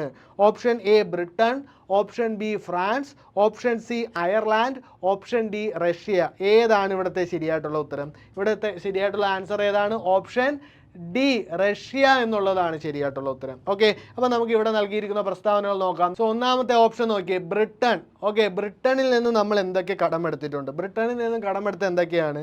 പാർലമെൻ്ററി ഭരണ സമ്പ്രദായം, അതോടൊപ്പം തന്നെ നിയമവാഴ്ച. ഓക്കെ, നിയമവാഴ്ച നമ്മൾ കടമെടുത്ത റിപ്പീറ്റഡ്ലി ചോദിക്കുന്നതാണ്. നിയമവാഴ്ച കടമെടുത്തത് എവിടെ നിന്നാണ്? ബ്രിട്ടനിൽ നിന്നുമാണ്. അതോടൊപ്പം തന്നെ ഏക പൗരത്വം, ഓക്കെ, ദ്വിമണ്ഡല സഭ, ഇതൊക്കെ നമ്മൾ കടമെടുത്തത് ബ്രിട്ടനിൽ നിന്നുമാണ്. അടുത്ത നോക്കിയേ, ഫ്രാൻസ്. ഫ്രാൻസുമായി ബന്ധപ്പെട്ട് നമുക്ക് ഉറപ്പായിട്ടും അറിയാവുന്ന കാര്യമാണ് റിപ്പബ്ലിക് എന്ന ആശയം. ഓക്കെ, റിപ്പീറ്റഡ്ലി ചോദിക്കുന്നതാണ്. റിപ്പബ്ലിക് എന്ന ആശയം കടമെടുത്തത് ആരിൽ നിന്നുമാണ്? ഫ്രാൻസിൽ നിന്നുമാണ്. അതോടൊപ്പം തന്നെ സമത്വം, സാഹോദര്യം തുടങ്ങിയ കാര്യങ്ങളും കടമെടുത്തിരിക്കുന്നത് ഫ്രാൻസിൽ നിന്നുമാണ്. Then Ireland. ഓക്കെ, അയർലാൻഡിൽ നിന്നും കടമെടുത്തത് എന്തൊക്കെയാണ്? നിർദ്ദേശക തത്വങ്ങൾ. നിർദ്ദേശക തത്വങ്ങൾ, രാഷ്ട്രപതി തെരഞ്ഞെടുപ്പ് രീതി, ഇതൊക്കെ കടമെടുത്തിരിക്കുന്നത് അയർലാൻഡിൽ നിന്നുമാണ്. അടുത്ത നോക്കിയ സുഹൃത്തുക്കളെ, അടുത്ത ചോദ്യം നോക്കിയ 22. പഞ്ചായത്തി രാജ് നഗരപാലിക സംവിധാനങ്ങൾ ഇന്ത്യയിൽ നിലവിൽ വന്നത് ഏത് പഞ്ചവത്സര പദ്ധതിയുടെ കാലത്താണ്? ഓക്കെ, വളരെ ഇമ്പോർട്ടൻറ്റ്. ഓപ്ഷൻ എ 10ാം പഞ്ചവത്സര പദ്ധതി, ഓപ്ഷൻ ബി 9ാം പഞ്ചവത്സര പദ്ധതി, ഓപ്ഷൻ സി 8ാം പഞ്ചവത്സര പദ്ധതി, ഓപ്ഷൻ ഡി 12ാം പഞ്ചവത്സര പദ്ധതി. സോ ഇവിടുത്തെ ശരിയായിട്ടുള്ള ആൻസർ ഓപ്ഷൻ സി 8ാം പഞ്ചവത്സര പദ്ധതിയാണ് എന്ത് ചെയ്യുന്നത് ശരിയായിട്ടുള്ള ആൻസർ. പഞ്ചായത്തി രാജ് അതോടൊപ്പം തന്നെ നഗരപാലിക സംവിധാനങ്ങൾ ഇന്ത്യയിൽ നിലവിൽ വന്നത് എത്രാമത്തെ പഞ്ചവത്സര പദ്ധതിയാണ്? 8ാം പഞ്ചവത്സര പദ്ധതിയാണ്. ഓക്കെ, അടുത്ത ചോദ്യം നോക്കിയ സുഹൃത്തുക്കളെ, ചോദ്യം 23. സോ 22ാമത്തെ ആൻസർ നമ്മൾ ഓൾറെഡി പറഞ്ഞു കഴിഞ്ഞു. ഏതാണ്? ഓപ്ഷൻ സി, 8ാം പഞ്ചവത്സര പദ്ധതിയാണ് ശരിയായിട്ടുള്ള ഉത്തരം. അടുത്ത 23ാമത്തെ ചോദ്യം നോക്കിയേ. മെയ് 1, 2022 നിയമിതനായ നീതി ആയോഗിൻ്റെ ഉപാധ്യക്ഷൻ ആരാണ്? Option A Arvind Panagariya, option C Suman Bery, option B Suman Bery, option C Rajiv Kumar, option D doctor Manoj Soni. So ഏതാണ് ഇവിടുത്തെ ശരിയായിട്ടുള്ള ഉത്തരം ഓപ്ഷൻ ബി സുമൻ ബെറി എന്നുള്ളതാണ് ശരിയായിട്ടുള്ള ഉത്തരം. ഓക്കെ, സുമൻ ബെറിയാണ് മെയ് 1, 2022 നിയമിതനായ നീതി ആയോഗിൻ്റെ ഉപാധ്യക്ഷൻ. സോ ഇതിന് മുമ്പ് ആരായിരുന്നു? രാജീവ് കുമാർ ആയിരുന്നു. അതും അതിൻ്റെയോടൊപ്പം ചേർത്ത് വയ്ക്കുക. ഓക്കെ, അടുത്ത ചോദ്യം 24 നോക്കിയ സുഹൃത്തുക്കളെ. 24, ഇന്ത്യൻ പാർലമെൻറ്റ് പാസ്സാക്കിയ 3 പുതിയ ക്രിമിനൽ നിയമങ്ങൾ നിലവിൽ വന്നത് എന്നാണ്? Option A July 14, 2024, option B June 1, 2024, option C July 21, 2024, option D July 1, 2024. So ഇവിടുത്തെ ശരിയായിട്ടുള്ള ആൻസർ ഓപ്ഷൻ ഡി ആണ് ഇവിടുത്തെ ശരിയായിട്ടുള്ള ആൻസർ. ഓക്കെ, ഓപ്ഷൻ ഡി ആണ് ഇവിടുത്തെ ശരിയായിട്ടുള്ള ആൻസർ. ജൂലൈ 1, 2024 എന്ത് ചെയ്യുന്നത്? ഇന്ത്യൻ പാർലമെൻറ്റ് പാസ്സാക്കിയ 3 പുതിയ ക്രിമിനൽ നിയമങ്ങൾ നിലവിൽ വരുന്നത്. അടുത്ത ചോദ്യം നോക്കിയ സുഹൃത്തുക്കളെ, ചോദ്യം നമ്പർ 25. ഇന്ത്യയുടെ ധാന്യപുര എന്നറിയപ്പെടുന്ന പ്രദേശം ഏതാണ്? ഓപ്ഷൻ എ ഉത്തരപർവ്വത മേഖല, ഓപ്ഷൻ ബി ഉത്തര മഹാസമതലം, ഓപ്ഷൻ സി ഉപദ്വീപീയ പീഠഭൂമി, ഓപ്ഷൻ ഡി തീരസമതലം. ഓക്കെ, സോ ഇവിടുത്തെ ശരിയായിട്ടുള്ള ആൻസർ ഓപ്ഷൻ ബി ഉത്തര മഹാസമതലമാണ് ഇവിടുത്തെ ശരിയായിട്ടുള്ള ഉത്തരം. ഉത്തര മഹാസമതലമാണ് ഇന്ത്യയുടെ ധാന്യപുര എന്നറിയപ്പെടുന്നത്. സോ മഹാസമതലം ആ രീതിയിൽ ആലോചിച്ചാൽ മതി. മഹാസമതലം. ഓക്കെ, ധാന്യപുര, ഇന്ത്യയുടെ ധാന്യപുര എന്നറിയപ്പെടുന്നത് ഉത്തര മഹാസമതലമാണ്. അതോടൊപ്പം തന്നെ കൂട്ടിച്ചേർക്കേണ്ട മറ്റൊരു വസ്തുത, ഉത്തരപർവ്വത മേഖലയുടെ ഡിവിഷൻ എന്തൊക്കെയാണ് സുഹൃത്തുക്കളെ? ഹിമാദ്രി, ഹിമാചൽ, ശിവാലിക്. അത് അറിഞ്ഞിരിക്കുക. ദെൻ ഉപദ്വീപീയ പീഠഭൂമിയുടെ പ്രത്യേകത, ഇന്ത്യയിലെ ഏറ്റവും വലുതും പഴയതുമായ ഭൂവിഭാഗമാണ് ഏതെന്ന് പറയുന്നത്? ഉപദ്വീപീയ പീഠഭൂമി. അടുത്ത തീരസമതലത്തിൻ്റെ പ്രത്യേകത, ഇന്ത്യയുടെ കിഴക്കും പടിഞ്ഞാറും സമുദ്ര തീരത്തോട് ചേർന്ന് കിടക്കുന്ന സമതല പ്രദേശമാണ് ഏതെന്ന് പറയുന്നത്? തീരപ്രദേശം എന്ന് പറയുന്നത്. അപ്പോൾ സുഹൃത്തുക്കളെ, ഈ ഒരു ഡിവിഷൻ വളരെ ഇമ്പോർട്ടൻ്റ് ആണ്. നമ്മുടെ ജോഗ്രഫിയിൽ വരുന്ന വളരെ ഇമ്പോർട്ടൻ്റ് ആയിട്ടുള്ള ഫാക്ട്സ് ആണ്. ഇതിൽ നിന്ന് ഒട്ടനവധി ചോദ്യങ്ങൾ ചോദിക്കാറുണ്ട്. ഇതുമായി ബന്ധപ്പെട്ട ആ ഒരു പ്രദേശത്തും കൂടി ഒഴുകുന്ന നദികളുടെ കാര്യം കൂടെ പഠിച്ചിരിക്കേണ്ടതാണ്. ഓക്കെ, അത് പഠിക്കുക. ഇതിനോടൊപ്പം ചേർത്ത് വെച്ചാൽ എന്ത് ചെയ്യും? നമ്മുടെ വീഡിയോ വളരെ ലെന്തി ആയിപ്പോൾ നമുക്ക് ക്വസ്റ്റ്യൻ കവർ ചെയ്യാനായിട്ട് കഴിയത്തില്ല. അടുത്ത ചോദ്യം നമ്പർ 26 നോക്കിയ സുഹൃത്തുക്കളെ. 26, താഴെ കൊടുത്തിരിക്കുന്നവയിൽ പൂർവാഞ്ചൽ കുന്നുകളുമായി ബന്ധപ്പെട്ട പ്രസ്താവനകൾ ഏതൊക്കെയാണ്? ഒന്നാമത്തെ സ്റ്റേറ്റ്മെൻറ്റ്, സമുദ്രനിരപ്പിൽ നിന്നും 500 മുതൽ 3000 മീറ്റർ വരെ ഉയരമുള്ള കുന്നുകളാണിവ. ഓപ്ഷൻ ബി അല്ലെങ്കിൽ രണ്ടാമത്തെ സ്റ്റേറ്റ്മെൻറ്റ്, ഏറ്റവും കൂടുതൽ മഴ ലഭിക്കുന്ന ചിറാപുഞ്ചി ഇവിടെയാണ് സ്ഥിതി ചെയ്യുന്നത്. മൂന്നാമത്തെ സ്റ്റേറ്റ്മെൻറ്റ്, ഒരു പ്രധാന തടാകമാണ് ദാൽ. നാലാമത്തെ സ്റ്റേറ്റ്മെൻറ്റ്, പട്കായമ്പും മീസോ കുന്നുകളും എന്നിവ കാണപ്പെടുന്നു. ഓക്കെ, സോ ഇവിടുത്തെ ശരിയായിട്ടുള്ള ഉത്തരം ഏതാണ് സുഹൃത്തുക്കളെ? ഓപ്ഷൻ ബി ആണ് ഇവിടുത്തെ ശരിയായിട്ടുള്ള ഉത്തരം. 1, 2, 4 എന്ത് ചെയ്യുന്നത്? പൂർവാഞ്ചൽ കുന്നുകളുമായി ബന്ധപ്പെട്ട പ്രസ്താവന. അപ്പോൾ നമുക്കൊന്ന് പരിശോധിക്കാം എന്തൊക്കെയാണെന്നത്. ഓക്കെ, സമുദ്രനിരപ്പിൽ നിന്നും 500 മുതൽ 3000 മീറ്റർ വരെ ഉയരമുള്ള കുന്നുകളാണ് ഏതെന്ന് പറയുന്നത്? പൂർവാഞ്ചൽ. ദെൻ അടുത്ത സ്റ്റേറ്റ്മെൻറ്റ് നോക്കിയേ. രണ്ടാമത്തത് ശരിയാണ്. ഏറ്റവും കൂടുതൽ മഴ ലഭിക്കുന്ന ചിറാപുഞ്ചി സ്ഥിതി ചെയ്യുന്നത് എവിടെയാണ്? പൂർവാഞ്ചൽ കുന്നുകളുമാണ്. ദെൻ അടുത്ത മൂന്നാമത്തെ സ്റ്റേറ്റ്മെൻറ്റ് തെറ്റാണ്. നാലാമത്തതാണ് ശരി. എന്താണ്? പട്കായമ്പും മീസോ കുന്നുകളും കാണപ്പെടുന്നു. എവിടെ? ഈ ഒരു പൂർവാഞ്ചൽ കുന്നുകളിൽ. ഓക്കെ, അടുത്ത ചോദ്യം നോക്കിയ സുഹൃത്തുക്കളെ. 27ാമത്തെ ചോദ്യം, കാശ്മീർ താഴ്വരയിലെ ഹിമാനികൾ നിക്ഷേപിക്കുന്ന അവസാദങ്ങളാണ് കരേവാസ്. ഇവ ഏത് കൃഷിക്കാണ് അനുയോജ്യം? Option A apple, option B ഗോതമ്പ്, ഓപ്ഷൻ സി ഉരുളക്കിഴങ്ങ്, ഓപ്ഷൻ ഡി കുങ്കുമപ്പൂവ്. സോ ഏതാണ് ഇവിടുത്തെ ശരിയായിട്ടുള്ള ഉത്തരം? ഓപ്ഷൻ ഡി കുങ്കുമപ്പൂവാണ് ഏറ്റവും എന്ത് ചെയ്യുന്നത്? ഈ ഒരു കരാവസ് എന്ന് പറയുന്ന ആ ഒരു ഹിമാനികൾ നിക്ഷേപിക്കുന്നതിലൂടെ കൃഷിക്ക് അനുയോജ്യം എന്ന് പറയുന്നത്. ഓക്കെ, വളരെ ഇമ്പോർട്ടൻറ്റ്. ഓക്കെ, കരാവസ് കുങ്കുമപ്പൂവ്, കരാവസ് കുങ്കുമപ്പൂവ്, ആ രീതിയിൽ അവിടെ ഓർത്തിരിക്കുക. രണ്ടിലും എന്ത് ചെയ്യുന്നുണ്ട്, ക എന്ന് പറയുന്ന അക്ഷരം ഉണ്ടെന്ന് ഓർത്താലും എന്ത് ചെയ്യും, അവിടെ കിട്ടും. ഓക്കെ, ഇവിടെ എന്ത് ചെയ്യാം, ആ ഒരു ഫാക്റ്റ് അല്ലെങ്കിൽ ആ ഒരു കോഡ് അറിയാവുന്നവർക്ക് ഇവിടെ നിന്നും പെട്ടെന്ന് ആൻസറിൽ എത്തിച്ചേരാവുന്നതാണ്. അടുത്ത നോക്കിയ സുഹൃത്തുക്കളെ, 28ാമത്തെ ചോദ്യം താഴെ കൊടുത്തിരിക്കുന്ന ഉപദ്വീപീയ നദികളിൽ പടിഞ്ഞാറോട്ട് ഒഴുകുന്ന നദികൾ ഏതെല്ലാം? ഓപ്ഷൻ എ അല്ലെങ്കിൽ ഒന്നാമത്തെ സ്റ്റേറ്റ്മെൻറ്റ് മഹാനദി ഗോദാവരി, രണ്ടാമത്തത് കൃഷ്ണ കാവേരി, മൂന്നാമത്തത് നർമ്മദ താപ്തി, നാലാമത്തത് മഹാനദി ദാമോദർ. ഓക്കെ, സോ ഏതാണ് ഇവിടുത്തെ ശരിയായിട്ടുള്ള ഉത്തരം? ഓപ്ഷൻ സി, അതായത് 3 മാത്രമാണ് ഇവിടെ എന്ത് ചെയ്യുന്നത്, ശരിയായിട്ടുള്ള ആൻസർ എന്ന് പറയുന്നത്. എന്താണ് ചോദ്യം, എന്തായിരുന്നു? അതായത് ഉപദ്വീപീയ നദികളിൽ പടിഞ്ഞാറോട്ടൊഴുകുന്ന നദികൾ ഏതെല്ലാമാണ്? നർമ്മദയും താപ്തിയുമാണ്. ഓക്കെ, ആ ഒരു കാര്യം അവിടെ അറിഞ്ഞിരിക്കുക. അടുത്ത ചോദ്യം നോക്കിയ സുഹൃത്തുക്കളെ, 29ാമത്തെ ചോദ്യം, ഒറ്റപ്പെട്ടത് കണ്ടെത്തുക. Karakoram, option B Zanskar, option C Banihal, option D Pirpanjal. Okay, so ഇവിടെ ഏതാണ് ശരിയായിട്ടുള്ള ഉത്തരം? അതായത് ഒറ്റപ്പെട്ട് നിൽക്കുന്ന ഏതാണ്? ഓപ്ഷൻ സി ബെനിഹാൽ ആണ് ഒറ്റപ്പെട്ട് നിൽക്കുന്നത്. സോ എന്തുകൊണ്ടാണ് ആ ഒരു ബെനിഹാൽ എന്ന് പറയുന്ന ഓപ്ഷൻ മാത്രം ഒറ്റപ്പെട്ട് നിൽക്കുന്നത്? അതായത് ഈ ബെനിഹാൽ എന്നുള്ളത് പീർപ്പാഞ്ചൽ പർവ്വതനിരയിലെ പ്രധാനപ്പെട്ട ചുരമാണ്. അതേസമയം തന്നെ കാരക്കോർ, സസ്കർ, പീർപ്പാഞ്ചൽ എന്നിവ എന്താണ്, വടക്കേ ഇന്ത്യയിലെ ഹിമാചൽ പ്രദേശത്ത് സ്ഥിതി ചെയ്യുന്ന പ്രധാനപ്പെട്ട പർവ്വതങ്ങളാണ്. അതായത് ബെനിഹാൾ എന്ന് പറയുന്നത് ഒരു ചുരവും ബാക്കിയെല്ലാം എന്താണ്, പ്രധാനപ്പെട്ട പർവ്വതങ്ങളുമാണ്. ആ രീതിയിൽ അവിടെ ഓർത്തു വയ്ക്കുക. അടുത്ത നോക്കിയപ്പോൾ ചുരങ്ങളൊക്കെ വളരെ ഇമ്പോർട്ടൻ്റ് ആണ്. ചുരങ്ങളൊക്കെ വളരെ ഇമ്പോർട്ടൻ്റ് ആണ്. അത് പഠിച്ചു വയ്ക്കുക. പേര് എസ്പെഷ്യലി കാണാപ്പാഠം പഠിക്കാൻ ബുദ്ധിമുട്ടായിരിക്കും. റിപ്പീറ്റഡ്ലി പഠിച്ചാൽ എന്ത് ചെയ്യും, അവിടെ മനസ്സിൽ ഫീഡാകും. അടുത്ത ചോദ്യം നോക്കിയ സുഹൃത്തുക്കളെ, 30ാമത്തെ ചോദ്യം, കേരളത്തിൽ ഇടവപ്പാതി എന്നറിയപ്പെടുന്ന മൺസൂൺ കാലം ഏത്? ഓപ്ഷൻ എ തെക്ക് പടിഞ്ഞാറൻ മൺസൂൺ കാലം, ഓപ്ഷൻ ബി വടക്ക് പടിഞ്ഞാറൻ മൺസൂൺ കാലം, ഓപ്ഷൻ സി തെക്കു കിഴക്കൻ മൺസൂൺ കാലം, ഓപ്ഷൻ ഡി വടക്ക് കിഴക്കൻ മൺസൂൺ കാലം. സോ ഇവിടുത്തെ ശരിയായിട്ടുള്ള ഉത്തരം ഏതാണ്? ഓപ്ഷൻ എ ആണ് ഇവിടുത്തെ ശരിയായിട്ടുള്ള ഉത്തരം.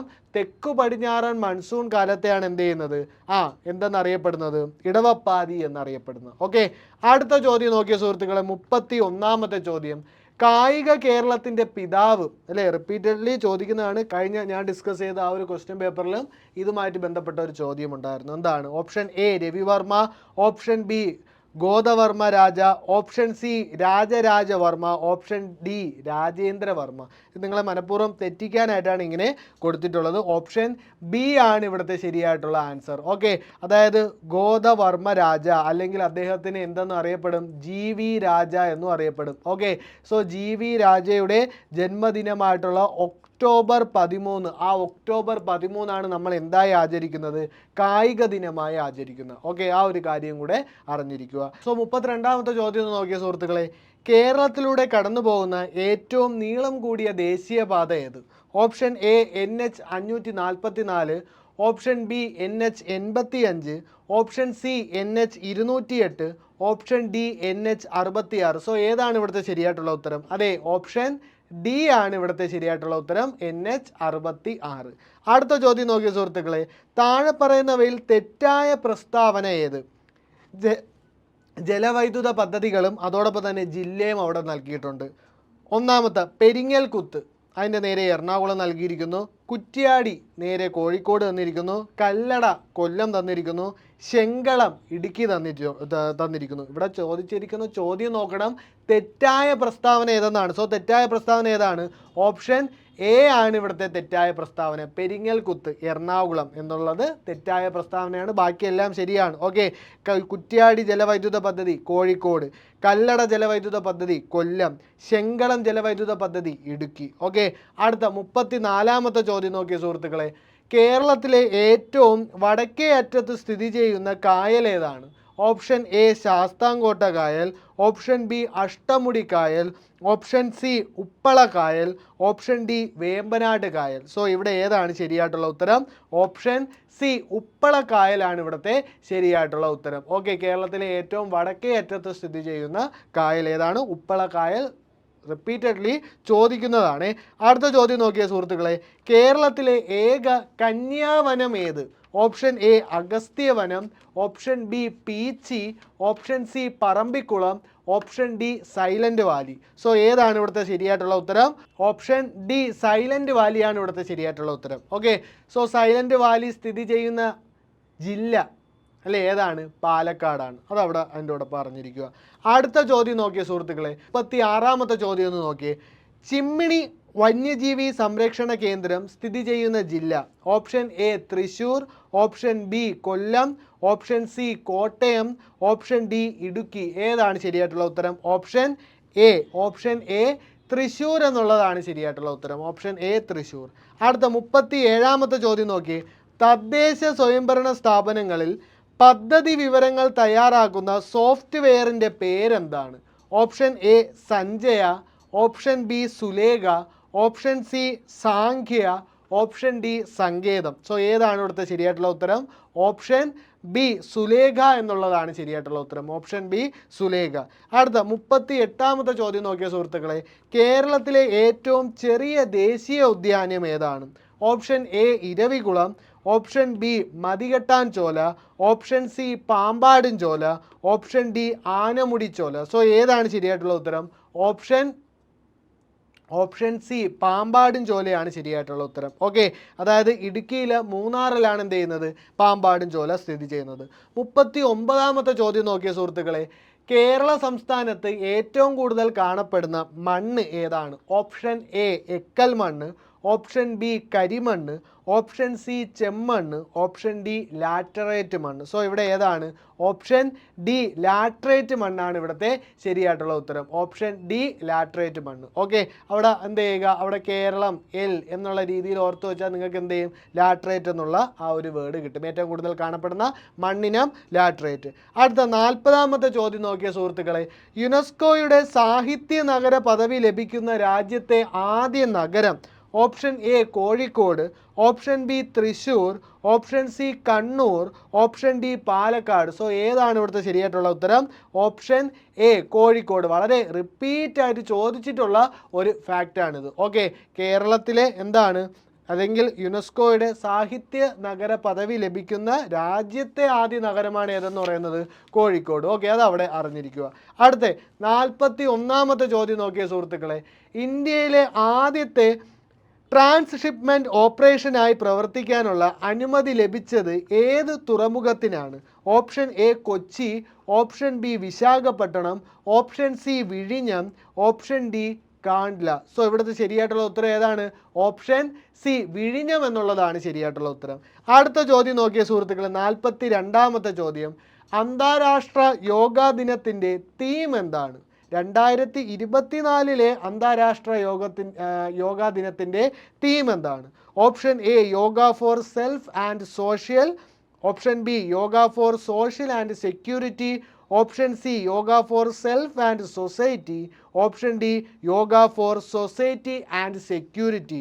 സോ ഏതാണ് ഇവിടുത്തെ ശരിയായിട്ടുള്ള ഉത്തരം? ഓപ്ഷൻ സി ആണ് ഇവിടുത്തെ ശരിയായിട്ടുള്ള ഉത്തരം. Yoga for self and society എന്നുള്ളതാണ് ശരിയായിട്ടുള്ള ആൻസർ. സോ അതും കൂടെ അവിടെ അറിഞ്ഞിരിക്കുക. 2025 യോഗാ ദിനത്തിൻ്റെ ആ ഒരു തീം എന്തായിരുന്നു? അതായത് യോഗ ഫോർ 1 എർത്ത് 1 ഹെൽത്ത്, ഒരു ഭൂമി ഒരു ആരോഗ്യം എന്നുള്ളതായിരുന്നു 2025 യോഗാ ദിനത്തിൻ്റെ ആ തീം എന്ന് പറയുന്നത്. ഒരു ഭൂമി ഒരു ആരോഗ്യം, അല്ലെങ്കിൽ എന്താണ്? യോഗ ഫോർ 1 എർത്ത് 1 ഹെൽത്ത് എന്നുള്ളതായിരുന്നു. സോ യോഗാ ദിനം എന്നാണ് സുഹൃത്തുക്കളെ വളരെ ഇമ്പോർട്ടൻറ്റ്. ജൂൺ 21 എന്ത് ചെയ്യുന്നത്? നമ്മൾ യോഗാ ദിനമായി ആചരിക്കുന്നത് ജൂൺ 21. ഓക്കെ, അടുത്ത 43ാമത്തെ ചോദ്യം നോക്കിയ സുഹൃത്തുക്കളെ, കുടുംബശ്രീയുടെ 25ാം വാർഷികത്തിൻ്റെ ഭാഗമായി ബഡ്സ് സ്കൂളിലെ കുട്ടികളുടെ രക്ഷിതാക്കൾക്ക് വേണ്ടി നടപ്പിലാക്കുന്ന പദ്ധതി ഏത്? Option A Ashakiranam, option B Mukulam, option C Snehapoorvam, option D Thalolam. So ഏതാണ് ഇവിടുത്തെ ശരിയായിട്ടുള്ള ഉത്തരം? ഓപ്ഷൻ ബി മുകളം എന്നുള്ളതാണ് ശരിയായിട്ടുള്ള ഉത്തരം. Option B Mukulam. ഓക്കെ, 44ാമത്തെ ചോദ്യം നോക്കിയേ. ഡെമോക്രസി എന്ന പദം ആദ്യമായി ഉപയോഗിച്ചതാര്? Option A Plato, option B Aristotle, option C Herodotus, option D Socrates. So ഏതാണ് ഇവിടുത്തെ ശരിയായിട്ടുള്ള ഉത്തരം? ഓപ്ഷൻ സി ഹെറോഡോട്ടസ് എന്നുള്ളതാണ് ശരിയായിട്ടുള്ള ഉത്തരം. സോ ഡെമോക്രസി എന്ന പദം ആദ്യമായിട്ട് ഉപയോഗിച്ചത് ആരാണ്? ഹെറോഡോട്ടസ്. അടുത്ത 45-ാമത്തെ ചോദ്യം നോക്കിയ സുഹൃത്തുക്കളെ, മഞ്ഞ് എന്ന നോവൽ എഴുതിയതാര്? Option A T Padmanabhan, option B MT Vasudevan Nair, option C Thakazhi Sivasankarapillai, option D OV Vijayan. ഏതാണ് ശരിയായിട്ടുള്ള ഉത്തരം? വളരെ പ്രസിദ്ധമായിട്ടുള്ള കൃതി അല്ലേ, MT വാസുദേവൻ നായർ അല്ലേ. ഓപ്ഷൻ ബി ആണ് ശരിയായിട്ടുള്ള ഉത്തരം. MT വാസുദേവൻ നായരുടെ വളരെ ഫേമസ് ആയിട്ടുള്ള കൃതി അല്ലേ മഞ്ഞ്. അടുത്ത നോക്കിയ സുഹൃത്തുക്കളെ, അപ്പോൾ ഈ കൃതികൾ പഠിക്കുമ്പോൾ എന്ത് ചെയ്യണം? അതിലെ കഥാപാത്രങ്ങളും കൂടെ പഠിച്ചു വെച്ചാൽ ഉപയോഗപ്രദമായിരിക്കും. അമൃത ഷെർഗിൽ ഏത് മേഖലയിൽ പ്രസിദ്ധയായ വ്യക്തിയാണ്? ഓപ്ഷൻ എ ശില്പകല, ഓപ്ഷൻ ബി ചിത്രകല, ഓപ്ഷൻ സി നൃത്തം, ഓപ്ഷൻ ഡി സംഗീതം. സോ ഇവിടെ ശരിയായിട്ടുള്ള ഉത്തരം ഏതാണ് സുഹൃത്തുക്കളെ? ഇവിടെ ശരിയായിട്ടുള്ള ഉത്തരം ഓപ്ഷൻ ബി ചിത്രകല എന്നുള്ളതാണ് ശരിയായിട്ടുള്ള ഉത്തരം. ഓപ്ഷൻ ബി ചിത്രകല. ഓക്കെ, അമൃത ഷെർഗിൽ ഏത് മേഖലയിൽ പ്രസിദ്ധയായ വ്യക്തിയാണ്? ചിത്രകലയിൽ പ്രസിദ്ധയായ വ്യക്തിയാണ്. അടുത്ത ചോദ്യം നോക്കിയ സുഹൃത്തുക്കളെ, 47-ാമത്തെ ചോദ്യം, ഹരിത വിപ്ലവവുമായി ബന്ധപ്പെട്ട ശരിയായ പ്രസ്താവനകൾ തിരഞ്ഞെടുക്കുക. ഒന്നാമത്തെ സ്റ്റേറ്റ്മെൻറ്റ് നൽകിയിരിക്കുന്ന ഇന്ത്യൻ ഹരിത വിപ്ലവത്തിൻ്റെ പിതാവ് എന്നറിയപ്പെടുന്നത് ഡോക്ടർ MS സ്വാമിനാഥനാണ്. ഹരിത വിപ്ലവത്തിൻ്റെ പിതാവ് എന്നറിയപ്പെടുന്നത് നോർമൻ ഏണസ്റ്റ് ബോർഗലാണ്. മൂന്നാമത്തെ സ്റ്റേറ്റ്മെൻറ്റ്, നോർമൻ ഏണസ്റ്റ് ബോർഗലിന് നൊബേൽ പുരസ്കാരം ലഭിച്ചിട്ടുണ്ട്. നാലാമത്തെ സ്റ്റേറ്റ്മെൻറ്റ്, ഡോക്ടർ MS സ്വാമിനാഥന് ഭാരതരത്ന പുരസ്കാരം ലഭിച്ചിട്ടുണ്ട്. സോ ഇവിടുത്തെ ശരിയായിട്ടുള്ള ഉത്തരമെന്ന് പറയുന്നത് എന്താണ് സുഹൃത്തുക്കളെ? നമ്മൾ ഇത്രയും നേരം വായിച്ച എല്ലാ ഓപ്ഷൻസും ശരിയാണ്. ഓക്കെ, എന്താണ്? ഇന്ത്യൻ ഹരിത വിപ്ലവത്തിൻ്റെ പിതാവ് എന്നറിയപ്പെടുന്നത് MS സ്വാമിനാഥനാണ്. ഹരിത വിപ്ലവത്തിൻ്റെ പിതാവ് എന്നറിയപ്പെടുന്നത് നോർമൻ ഏണസ്റ്റ് ബോർഗലാണ്. ദെൻ നോർമൻ ഏണസ്റ്റ് ബോർഗലിന് നൊബേൽ പുരസ്കാരം ലഭിച്ചിട്ടുണ്ട്. ഡോക്ടർ MS സ്വാമിനാഥന് ഭാരതരത്നം പുരസ്കാരവും ലഭിച്ചിട്ടുണ്ട്. അടുത്ത ചോദ്യം 48-ാമത്തെ ചോദ്യം നോക്കിയേ. 2022 അന്തരിച്ച പ്രശസ്ത ഫുട്ബോൾ താരം പെലെ ഏത് രാജ്യക്കാരനാണ്? Option A Argentina, option B Brazil, option C Italy, option D Uruguay. Okay, so ഇവിടുത്തെ ശരിയായിട്ടുള്ള ഉത്തരം ഓപ്ഷൻ ബി ബ്രസീൽ എന്നുള്ളതാണ് ശരിയായിട്ടുള്ള ഉത്തരം. Option B Brazil. ഓക്കെ, അതും അതിനോടൊപ്പം അറിഞ്ഞിരിക്കുക. അടുത്ത ചോദ്യം നോക്കിയ സുഹൃത്തുക്കളെ, 49-ാമത്തെ ചോദ്യം, ഗഗയാൻ മിഷനുമായി ബന്ധമില്ലാത്ത വ്യക്തി ഏതാണ്? വളരെ ഇമ്പോർട്ടൻ്റ് ആണ്. നമുക്കിനി വരാൻ പോകുന്ന യൂണിവേഴ്സിറ്റി അസിസ്റ്റൻറ്റ്, VFA, LGS തുടങ്ങിയ എക്സാമിനൊക്കെ ഈ ഒരു ടോപ്പിക്കിൽ നിന്നും എന്ത് ചെയ്യാം? പല രീതിയിലുള്ള ചോദ്യങ്ങളും വരാം. അതുകൊണ്ട് നോക്കിയിരിക്കുക. ഓക്കെ, സോ ഗഗയാൻ മിഷനുമായി ബന്ധമില്ലാത്ത വ്യക്തി ആരൊക്കെയാണ്? Option A R Hutton, option B Prashant Balakrishnan, option C VR Lalithambika, option D സിഗാർ ഷാജി. സോ ഇവിടുത്തെ ശരിയായിട്ടുള്ള ഉത്തരം ഓപ്ഷൻ ഡി ആണ് ശരിയായിട്ടുള്ള ഉത്തരം. സിഗാർ ഷാജിയാണ് ശരിയായിട്ടുള്ള ഉത്തരം. ഓക്കെ, സോ എന്താണ് ഗഗയാൻ എന്ന് പറയുന്നത്? ഇന്ത്യയുടെ ആദ്യ മനുഷ്യ ബഹിരാകാശ യാത്രാ പദ്ധതിയാണ് ഗഗയാൻ. ഓക്കെ, സോ ഇതിന് നേതൃത്വം കൊടുക്കുന്ന ആരാണ്? ISRO ആണ്. സോ ഇതുമായിട്ട് ബന്ധപ്പെട്ട വ്യക്തികൾ ആരൊക്കെയാണ്? R Hutton, Prashant Balakrishnan, VR Lalithambika. ഇത്രയും പേരുകൾ അവിടെ അറിഞ്ഞിരിക്കുക. 50-ാമത്തെ ചോദ്യം നോക്കിയ സുഹൃത്തുക്കളെ, 50-ാമത്തെ ചോദ്യം, ജർമ്മൻകാരനായ ഫെറൈൻ ക്രൗസിന് ഏത് വിഭാഗത്തിനാണ് നൊബേൽ സമ്മാനം ലഭിച്ചത്? ഓപ്ഷൻ എ രസതന്ത്രം, ഓപ്ഷൻ ബി വൈദ്യശാസ്ത്രം, ഓപ്ഷൻ സി ഭൗതികശാസ്ത്രം, ഓപ്ഷൻ ഡി സാമ്പത്തിക ശാസ്ത്രം. സോ ഏതാണ് ശരിയായിട്ടുള്ള ഉത്തരം? ഓപ്ഷൻ സി ഭൗതികശാസ്ത്രമാണ് ശരിയായിട്ടുള്ള ഉത്തരം. അടുത്ത 51-ാമത്തെ ചോദ്യം നോക്കിയ സുഹൃത്തുക്കളെ, 2022 നടന്ന ലോകകപ്പ് ഫുട്ബോൾ ടൂർണമെൻറ്റുമായി ബന്ധപ്പെട്ട ശരിയായ പ്രസ്താവനകൾ ഏതെല്ലാമാണ്? ഒന്നാമത്തെ സ്റ്റേറ്റ്മെൻറ്റ് നൽകിയിരിക്കുന്നത് 2022 ഫുട്ബോൾ ലോകകപ്പ് കിരീടം അർജൻറ്റീന നേടി. രണ്ടാമത്തെ സ്റ്റേറ്റ്മെൻറ്റ്, ഗോൾഡൻ ബൂട്ട് നേടിയത് ലയണൽ മെസ്സി ആയിരുന്നു. അടുത്ത സ്റ്റേറ്റ്മെൻറ്റ്, ഫൈനലിൽ അർജൻറ്റീന ഫ്രാൻസിനെ തോൽപ്പിച്ചു. അടുത്ത സ്റ്റേറ്റ്മെൻറ്റ്. ഓക്കെ, സോ 3 സ്റ്റേറ്റ്മെൻ്റ് ആണ് അവിടെ നൽകിയിരിക്കുന്നത്. അതിൽ ഏതാണ് ശരിയായിട്ടുള്ള ഉത്തരം? ഓക്കെ, ഏതാണ് ശരിയായിട്ടുള്ള ഉത്തരം? ഓപ്ഷൻ ബി 1ഉം 3ഉമാണ് ശരി എന്ന് പറയുന്നത്. സോ 1ഉം 3ഉമാണ് ശരി. ഏതൊക്കെയാണ് ശരി? അതായത് 2022 ഫുട്ബോൾ ലോകകപ്പ് കിരീടം നേടിയത് അർജൻറ്റീന. അതോടൊപ്പം തന്നെ എന്താണ് മൂന്നാമത്തെ സ്റ്റേറ്റ്മെൻറ്റ്? ഫൈനലിൽ അർജൻറ്റീന ആരെ തോൽപ്പിച്ചു? ഫ്രാൻസിനെ തോൽപ്പിക്കുന്നുണ്ട്. അപ്പോൾ ഈ വന്ന വർഷം 2026 അടുത്ത് തന്നെ എന്ത് ചെയ്യുന്നുണ്ട്? നമ്മുടെ ലോകകപ്പ് 2026 ഫുട്ബോൾ ലോകകപ്പ് ഉടൻ തന്നെ ആരംഭിക്കുന്നതാണ്. സോ വളരെ കുറച്ച് ദിവസങ്ങൾ മാത്രമേ ഉള്ളൂ. 2026 ലോകകപ്പ് ഫുട്ബോൾ നടക്കുന്ന രാജ്യങ്ങൾ അല്ലെങ്കിൽ ആ ഒരു ആതിഥേയ രാജ്യങ്ങൾ ഏതൊക്കെയാണ് സുഹൃത്തുക്കളെ? കാനഡ, ഓക്കെ, കാനഡ, അതോടൊപ്പം തന്നെ Mexico, Canada, Mexico, then America. Canada, Mexico, America. Okay, ഈ രാജ്യങ്ങളിലാണ് എന്ത് ചെയ്യുന്നത്? 2026 ഫുട്ബോൾ ലോകകപ്പ് നടക്കാനായിട്ട് പോകുന്നത്. സോ പങ്കെടുക്കുന്ന ടീമുകളുടെ എണ്ണം 32 ടീമുകളാണ് മുമ്പ് പങ്കെടുത്തുകൊണ്ടിരുന്നത്. പക്ഷേ ഇപ്പോൾ ഇനി 32 പകരം എത്ര ടീമുകളാണ് പങ്കെടുക്കാനായി പോകുന്നത്? 48 ടീമുകളാണ് പങ്കെടുക്കാനായിട്ട് പോകുന്നത്. 48 ടീമുകൾ. ഓക്കെ, എത്ര മത്സരങ്ങളുണ്ട്? 104 മത്സരങ്ങളാണ് ഉള്ളത്. 104 മത്സരങ്ങൾ. അതോടൊപ്പം തന്നെ ആ ഒരു ലോകകപ്പിന് ഉപയോഗിക്കുന്ന ഫുട്ബോളിനൊരു പേര് നൽകിയിട്ടുണ്ട്. എന്താണ്? ട്രിയോണ്ട എന്നാണ് ആ പേര് നൽകിയിട്ടുള്ളത്. സോ ആതിഥേയം വഹിക്കുന്ന രാജ്യങ്ങൾ കാനഡ, മെക്സിക്കോ, അമേരിക്ക. ഓക്കെ, അതോടൊപ്പം തന്നെ ടീമുകളുടെ എണ്ണം 48, 104 മത്സരങ്ങൾ, ദെൻ ഫുട്ബോളിൻ്റെ അല്ലെങ്കിൽ ആ ഉപയോഗിക്കുന്ന പന്തിൻ്റെ പേരെന്താണ്? ട്രിയോഡ. ഇത്രയും കാര്യങ്ങൾ അറിഞ്ഞിരിക്കുക. അടുത്ത 52ാമത്തെ ചോദ്യം നോക്കിയ സുഹൃത്തുക്കളെ, ചേരുംപടി ചേർക്കുക. ആണവ നിലയങ്ങൾ, സംസ്ഥാനങ്ങൾ. ആണവ നിലയങ്ങൾ അവിടെ നൽകിയിട്ടുണ്ട്. താരാപൂർ, കൈഗ, നറോറ, കൽപ്പാക്കം. സംസ്ഥാനങ്ങൾ തന്നിട്ടുണ്ട്. കർണാടക, തമിഴ്നാട്, മഹാരാഷ്ട്ര, ഉത്തർപ്രദേശ്. സോ ഈ ഒരു ഓപ്ഷൻസ് കണ്ടു കഴിഞ്ഞപ്പോൾ ഇതിൽ നിന്ന് ഒരെണ്ണം കിട്ടിക്കഴിഞ്ഞാൽ എന്ത് ചെയ്യും?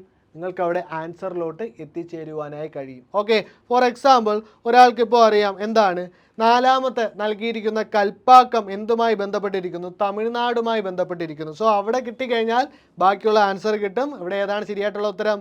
ഓപ്ഷൻ എ ആണ് ശരിയായിട്ടുള്ള ഉത്തരം. അപ്പോൾ നമുക്കൊന്ന് പരിശോധിക്കാം. താരാപൂർ എന്തുമായി ബന്ധപ്പെട്ടിരിക്കുന്നു? മഹാരാഷ്ട്രയുമായിട്ട് ബന്ധപ്പെട്ടിരിക്കുന്നു.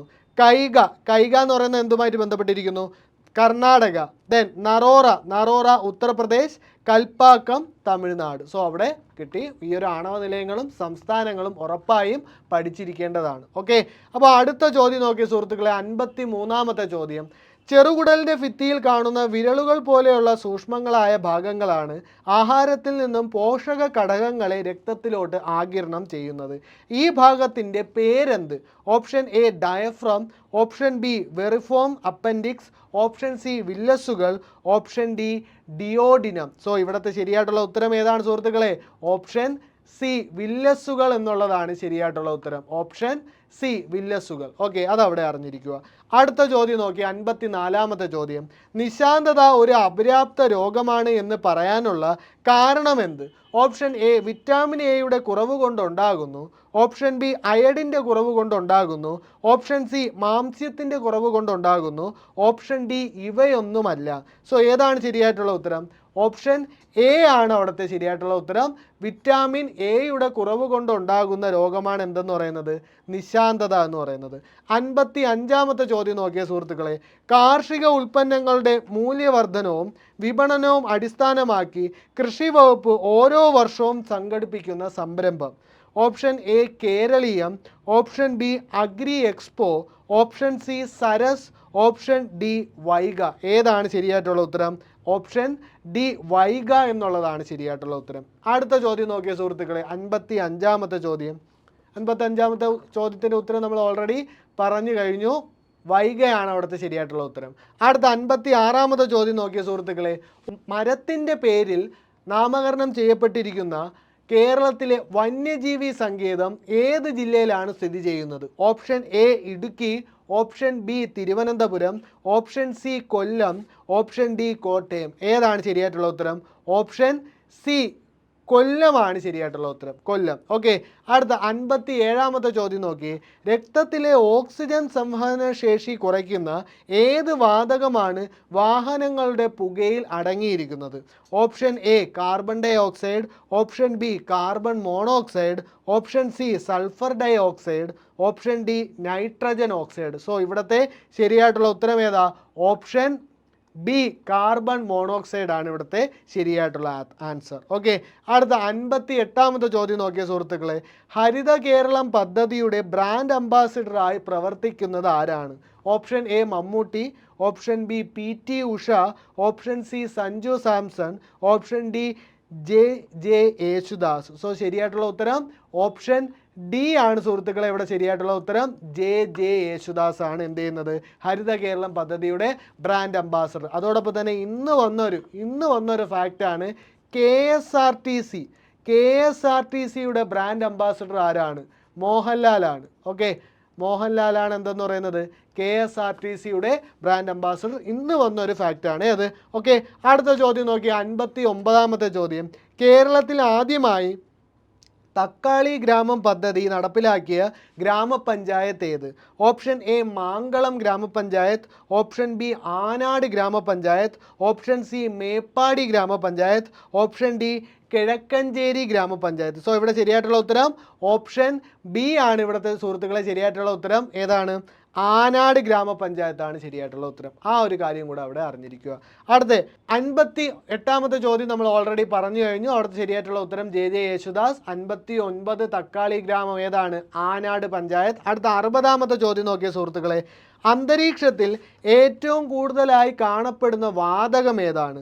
Option A oxygen, option B nitrogen, option C hydrogen, option D carbon monoxide. So അന്തരീക്ഷത്തിൽ ഏറ്റവും കൂടുതലായി കാണപ്പെടുന്ന വാതകം ഏതാണ് സുഹൃത്തുക്കളെ? ഓപ്ഷൻ ബി ആണ് അവിടുത്തെ ശരിയായിട്ടുള്ള ഉത്തരം. ഏതാണ്?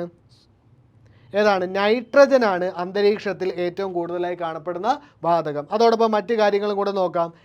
നൈട്രജന് ശേഷം ഏറ്റവും കൂടുതലായി കാണപ്പെടുന്ന വാതകം ഏതാണ്? ഓക്സിജൻ ആണ്. അതായത് സെക്കൻഡ് പൊസിഷൻ ആർക്കാണ്? ഓക്സിജൻ ആണ്. സെക്കൻഡ് പൊസിഷൻ ഓക്സിജൻ ആണ് ഉള്ളത്. ഏറ്റവും കൂടുതലുള്ളത് നൈട്രജൻ. അതോടൊപ്പം തന്നെ ഹൈഡ്രജൻ എന്താണ്? പ്രപഞ്ചത്തിൽ ഏറ്റവും കൂടുതൽ കാണപ്പെടുന്ന ഭാരം കുറഞ്ഞ മൂലകമാണ് ഏതെന്ന് പറയുന്നത്? ഹൈഡ്രജൻ. ഭാരം കുറഞ്ഞ മൂലകം. ഓക്കെ, ഭാരം കുറഞ്ഞ മൂലകമാണ് ഏതെന്ന് പറയുന്നത്? ഹൈഡ്രജൻ. ഓക്കെ, പ്രപഞ്ചത്തിൽ ഏറ്റവും കൂടുതൽ കാണപ്പെടുന്നതും അതോടൊപ്പം തന്നെ എന്താണ്? ഭാരം കുറഞ്ഞ മൂലകവുമാണ് ഹൈഡ്രജൻ. അതോടൊപ്പം തന്നെ അടുത്ത നോക്കിയേ, കാർബൺ ഡൈ ഓക്സൈഡ്. അന്തരീക്ഷത്തിലെ ചൂട് നിലനിർത്തുന്നതിനുള്ള പ്രധാന ഘടകം എന്ന് പറയുന്നത് ഏത് വാതകമാണ്? കാർബൺ ഡൈ ഓക്സൈഡിൻ്റെ പ്രസൻസ് ആണ്. ഓക്കെ, 61ാമത്തെ ചോദ്യം നോക്കിയ സുഹൃത്തുക്കളെ, നീല ലിറ്റ്മസ് പേപ്പർ നാരങ്ങാ നീരിൽ മുക്കുമ്പോൾ ചുവന്ന നിറമാകുന്നതിനുള്ള കാരണം എന്താണ്? ഓപ്ഷൻ എ നാരങ്ങാ നീരിന് ആൽക്കലിയുടെ സ്വഭാവമാണ്. ഓപ്ഷൻ ബി നാരങ്ങാ നീരിന് ആൽക്കലിയുടെയോ ആസിഡിൻ്റെയോ സ്വഭാവമില്ല. ഓപ്ഷൻ സി നാരങ്ങാ നീരിന് ആസിഡിൻ്റെ സ്വഭാവമാണ്. Option D ഇവയൊന്നുമല്ല. സോ അവിടുത്തെ ശരിയായിട്ടുള്ള ഉത്തരം ഏതാണ് സുഹൃത്തുക്കളെ? ഓപ്ഷൻ സി ആണ് ഇവിടുത്തെ ശരിയായിട്ടുള്ള ഉത്തരം. നാരങ്ങാ നീരിന് ആസിഡിൻ്റെ സ്വഭാവമാണുള്ളത്. ആ ഒരു കാര്യം കൂടെ അവിടെ അറിഞ്ഞിരിക്കുക. അടുത്ത നോക്കിയ സുഹൃത്തുക്കളെ, 62ാമത്തെ ചോദ്യം. ഒരു സോളാർ സെല്ലിൽ നടക്കുന്ന ഊർജ്ജമാറ്റം എന്ത്? ഓപ്ഷൻ എ വൈദ്യുതോർജ്ജം സൗരോർജ്ജമായി മാറുന്നു. ഓപ്ഷൻ ബി വൈദ്യുതോർജ്ജം താപോർജ്ജമായി മാറുന്നു. ഓപ്ഷൻ സി വൈദ്യുതോർജ്ജം യാന്ത്രികോർജ്ജമായി മാറുന്നു. ഓപ്ഷൻ ഡി സൗരോർജ്ജം വൈദ്യുതോർജ്ജമായി മാറുന്നു. സോ ഏതാണ് ശരിയായിട്ടുള്ള ഉത്തരം? ഓപ്ഷൻ ഡി ആണല്ലേ ശരിയായിട്ടുള്ള ഉത്തരം. ഏതാണ്? സൗരോർജ്ജം വൈദ്യുതോർജ്ജമായി മാറുന്നു. ഓക്കെ, അടുത്ത ചോദ്യം നോക്കിയ സുഹൃത്തുക്കളെ, 63ാമത്തെ ചോദ്യം. സൗരയുധത്തിൻ്റെ നിലനിൽപ്പിന് ആധാരമായ ബലം. ഓപ്ഷൻ എ ന്യൂക്ലിയർ ബലം, ഓപ്ഷൻ ബി ഗുരുത്വാകർഷണ ബലം, ഓപ്ഷൻ സി കാന്തിക ബലം, ഓപ്ഷൻ ഡി വൈദ്യുത ബലം. സോ ഏതാണ് ഇവിടുത്തെ ശരിയായിട്ടുള്ള ഉത്തരം? ഓപ്ഷൻ ബി ഗുരുത്വാകർഷണ ബലമാണ്. ഓക്കെ, സൗരയുധത്തിൻ്റെ നിലനിൽപ്പിന് കാരണമായിട്ടുള്ള ബലം ഗുരുത്വാകർഷണ ബലം. അടുത്ത 64ാമത്തെ ചോദ്യം നോക്കിയ സുഹൃത്തുക്കളെ, ഇടിയും മിന്നലും ഉണ്ടാകുമ്പോൾ ആദ്യം മിന്നൽ ദൃശ്യമാവുകയും തുടർന്ന് ഇടിശബ്ദം കേൾക്കുകയും ചെയ്യുന്നതിൻ്റെ കാരണം എന്താണ്? ഓപ്ഷൻ എ പ്രകാശത്തിന് ശബ്ദത്തേക്കാൾ വേഗതയുണ്ട്. ഓപ്ഷൻ ബി ശബ്ദത്തിന് പ്രകാശത്തേക്കാൾ വേഗതയുണ്ട്. ഓപ്ഷൻ സി ശബ്ദവും പ്രകാശവും ഒരേ വേഗത്തിൽ സഞ്ചരിക്കുന്നു. Option D ഇവയൊന്നുമല്ല. സോ ഇവിടുത്തെ ശരിയായിട്ടുള്ള ഉത്തരം ഏതാണ്?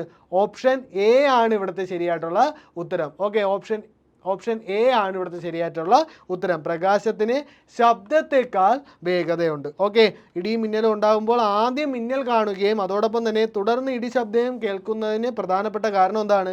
പ്രകാശത്തിന് ശബ്ദത്തേക്കാൾ വേഗതയുണ്ട്. അടുത്ത ചോദ്യം നോക്കിയ സുഹൃത്തുക്കളെ, 65ാമത്തെ ചോദ്യം. കേന്ദ്ര വിദ്യാഭ്യാസ വകുപ്പ് മന്ത്രി ആരാണ്? Professor C Raveendranath, option B Nirmala Sitharaman, option C Amit Shah, option D Dharmendra Pradhan. Okay, so ഏതാണ് ശരിയായിട്ടുള്ള ഉത്തരം? ഓപ്ഷൻ ഡി ആണ് അവിടുത്തെ പ്രധാനപ്പെട്ട ഉത്തരം. ഓക്കെ, എന്താണ്? ധർമ്മേന്ദ്ര പ്രധാനാണ് കേന്ദ്ര വിദ്യാഭ്യാസ വകുപ്പ് മന്ത്രി. ഓക്കെ, അതോടൊപ്പം തന്നെ അറിഞ്ഞിരിക്കേണ്ട മറ്റു കാര്യങ്ങൾ, അറിഞ്ഞിരിക്കേണ്ട മറ്റു കാര്യങ്ങൾ, നിർമ്മല സീതാരാമൻ എന്ന് പറയുന്ന ആരാണ്? ധനകാര്യ വകുപ്പ് മന്ത്രി. ഓക്കെ. അമിത്ഷാ എന്ന് പറയുന്ന കേന്ദ്ര ആഭ്യന്തര മന്ത്രിയാണ്. ദെൻ ഡോക്ടർ സുബ്രഹ്മണ്യം ജയശങ്കർ വിദേശകാര്യമന്ത്രി. ദെൻ അശ്വതി വൈഷ്ണവ് റെയിൽവേ മന്ത്രി, അതോടൊപ്പം തന്നെ വിവരസാങ്കേതിക മന്ത്രിയും കൂടെയാണ് ഏതെന്ന് പറയുന്നത് അശ്വനി വൈഷ്ണവ്. ഇത്രയും പേരുകളൊന്ന് അതിനോടൊപ്പം പഠിച്ചു വയ്ക്കുക. ഓക്കെ. അപ്പോൾ മന്ത്രിമാരും അതോടൊപ്പം തന്നെ അവരുടെ വകുപ്പുകളും പഠിച്ചു വയ്ക്കുന്നത് എപ്പോഴും നിങ്ങൾക്ക് അവിടെ 1 മാർക്കെങ്കിലും കിട്ടാൻ സഹായിക്കും. ഓക്കെ. അടുത്ത ചോദ്യം നോക്കിയ സുഹൃത്തുക്കളെ, 66ാമത്തെ ചോദ്യം. ഇന്ത്യയിലെ ആദ്യ അക്ഷര നഗരമായി പ്രഖ്യാപിക്കപ്പെട്ട ജില്ല? Option A Kottayam, option B Thrissur, option C Alappuzha, option D Kollam. ഏതാണ് ഇവിടുത്തെ ശരിയായിട്ടുള്ള ഉത്തരം? ഓപ്ഷൻ എ കോട്ടയമാണ് ഇവിടുത്തെ ശരിയായിട്ടുള്ള ഉത്തരം. അടുത്ത 67ാമത്തെ ചോദ്യം നോക്കിയേ. ലോക മാനസിക ആരോഗ്യ ദിനമായി ആചരിക്കുന്നതെന്ന്? Option A October 10, option B November 28, option C June 29, option D May 30. So ലോക മാനസിക ആരോഗ്യ ദിനമായി ആചരിക്കുന്ന എന്നാണ്? ഒക്ടോബർ 10. ഓക്കെ സുഹൃത്തുക്കളെ, ഒക്ടോബർ 10 എന്ത് ചെയ്യുന്നത്? ലോക മാനസിക ആരോഗ്യ ദിനമായി ആചരിക്കുന്നത്. അടുത്ത ചോദ്യം നോക്കിയേ, 68ാമത്തെ ചോദ്യം. ട്രഫോളജി എന്ന പദം എന്തിനെ സൂചിപ്പിക്കുന്നു? ഓപ്ഷൻ എ സസ്യജലനങ്ങളെക്കുറിച്ചുള്ള പഠനം, ഓപ്ഷൻ ബി പോഷണത്തെക്കുറിച്ചുള്ള പഠനം, ഓപ്ഷൻ സി മണ്ണിനെ കുറിച്ചുള്ള പഠനം, ഓപ്ഷൻ ഡി വൃക്കകളെക്കുറിച്ചുള്ള പഠനം. സോ അവിടെ ഏതാണ് ശരിയായിട്ടുള്ള ഉത്തരം? ഓപ്ഷൻ ബി പോഷണത്തെക്കുറിച്ചുള്ള പഠനമാണ്. അടുത്ത 69ാമത്തെ ചോദ്യം നോക്കിയ സുഹൃത്തുക്കളെ, ധാന്യകത്തിൻ്റെ വിവിധ രൂപങ്ങൾ ഏവ? Option A glucose, glycerin, cellulose, മാംസ്യം, ഓപ്ഷൻ ബി വെക്റ്റിൻ, അന്നജം, fatty acid, glycerol, option C അന്നജം, chitin, glucose, cellulose, option D അന്നജം, മാംസ്യം, കെരാറ്റിൻ, പഞ്ചസാര. സോ ഏതാണ് ശരിയായിട്ടുള്ള ഉത്തരം? ഓപ്ഷൻ സി ആണ് അവിടുത്തെ ശരിയായിട്ടുള്ള ഉത്തരം. അന്നജം, കെയ്റ്റിൻ, ഗ്ലൂക്കോസ്, സെല്ലുലോസ്. അടുത്ത 70ാമത്തെ ചോദ്യം നോക്കിയേ. താഴെ തന്നിരിക്കുന്നവയിൽ എയ്ഡ്സിനെ കുറിച്ചുള്ള തെറ്റായ പ്രസ്താവന ഏത്?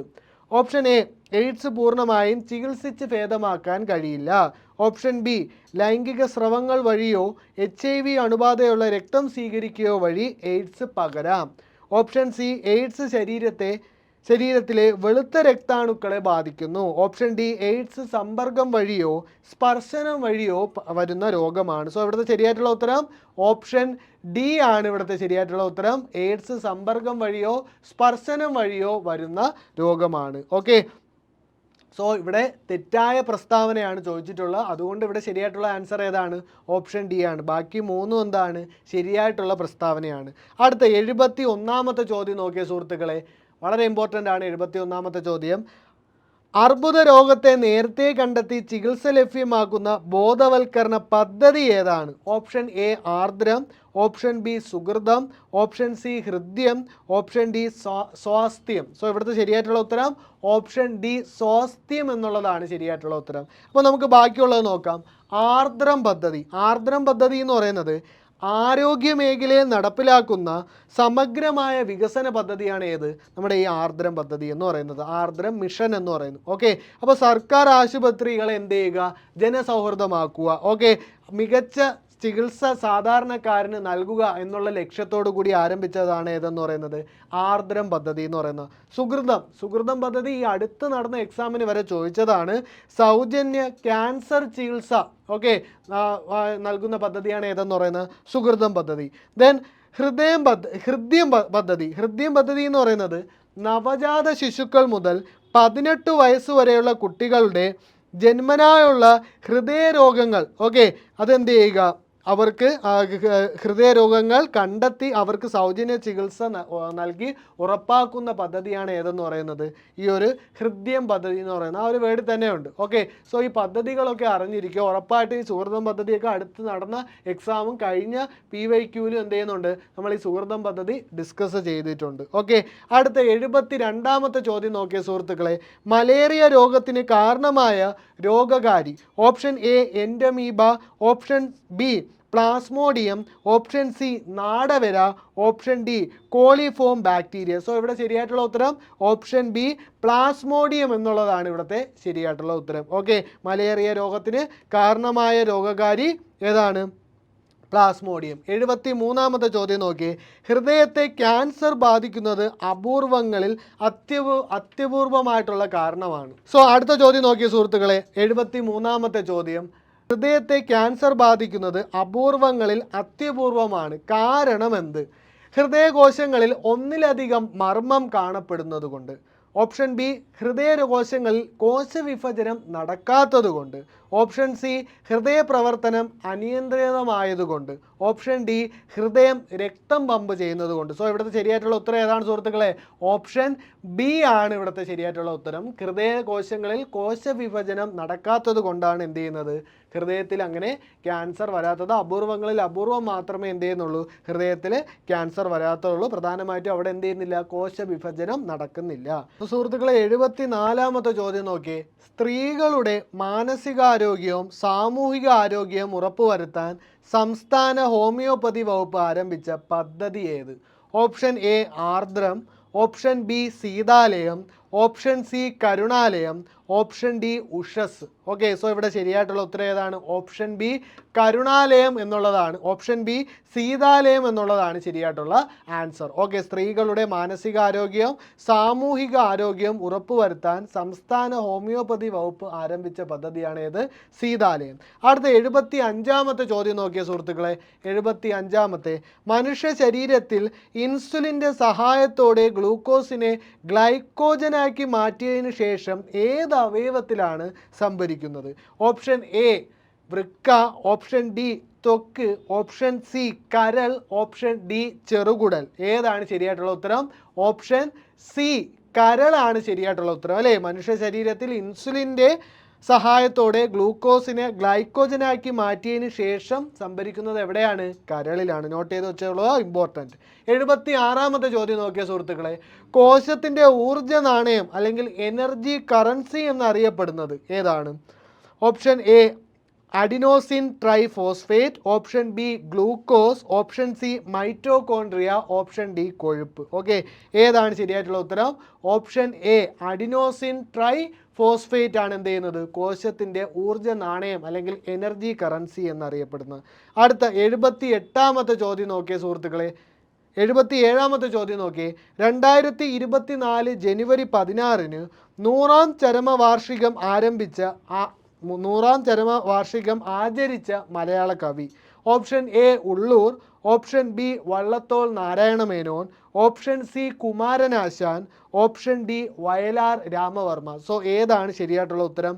ഓപ്ഷൻ സി കുമാരനാശാനാണ് ശരിയായിട്ടുള്ള ഉത്തരം. 2024 ജനുവരി 16-ന് 100-ാം ചരമവാർഷികം ആചരിച്ച മലയാള കവി കുമാരനാശാൻ.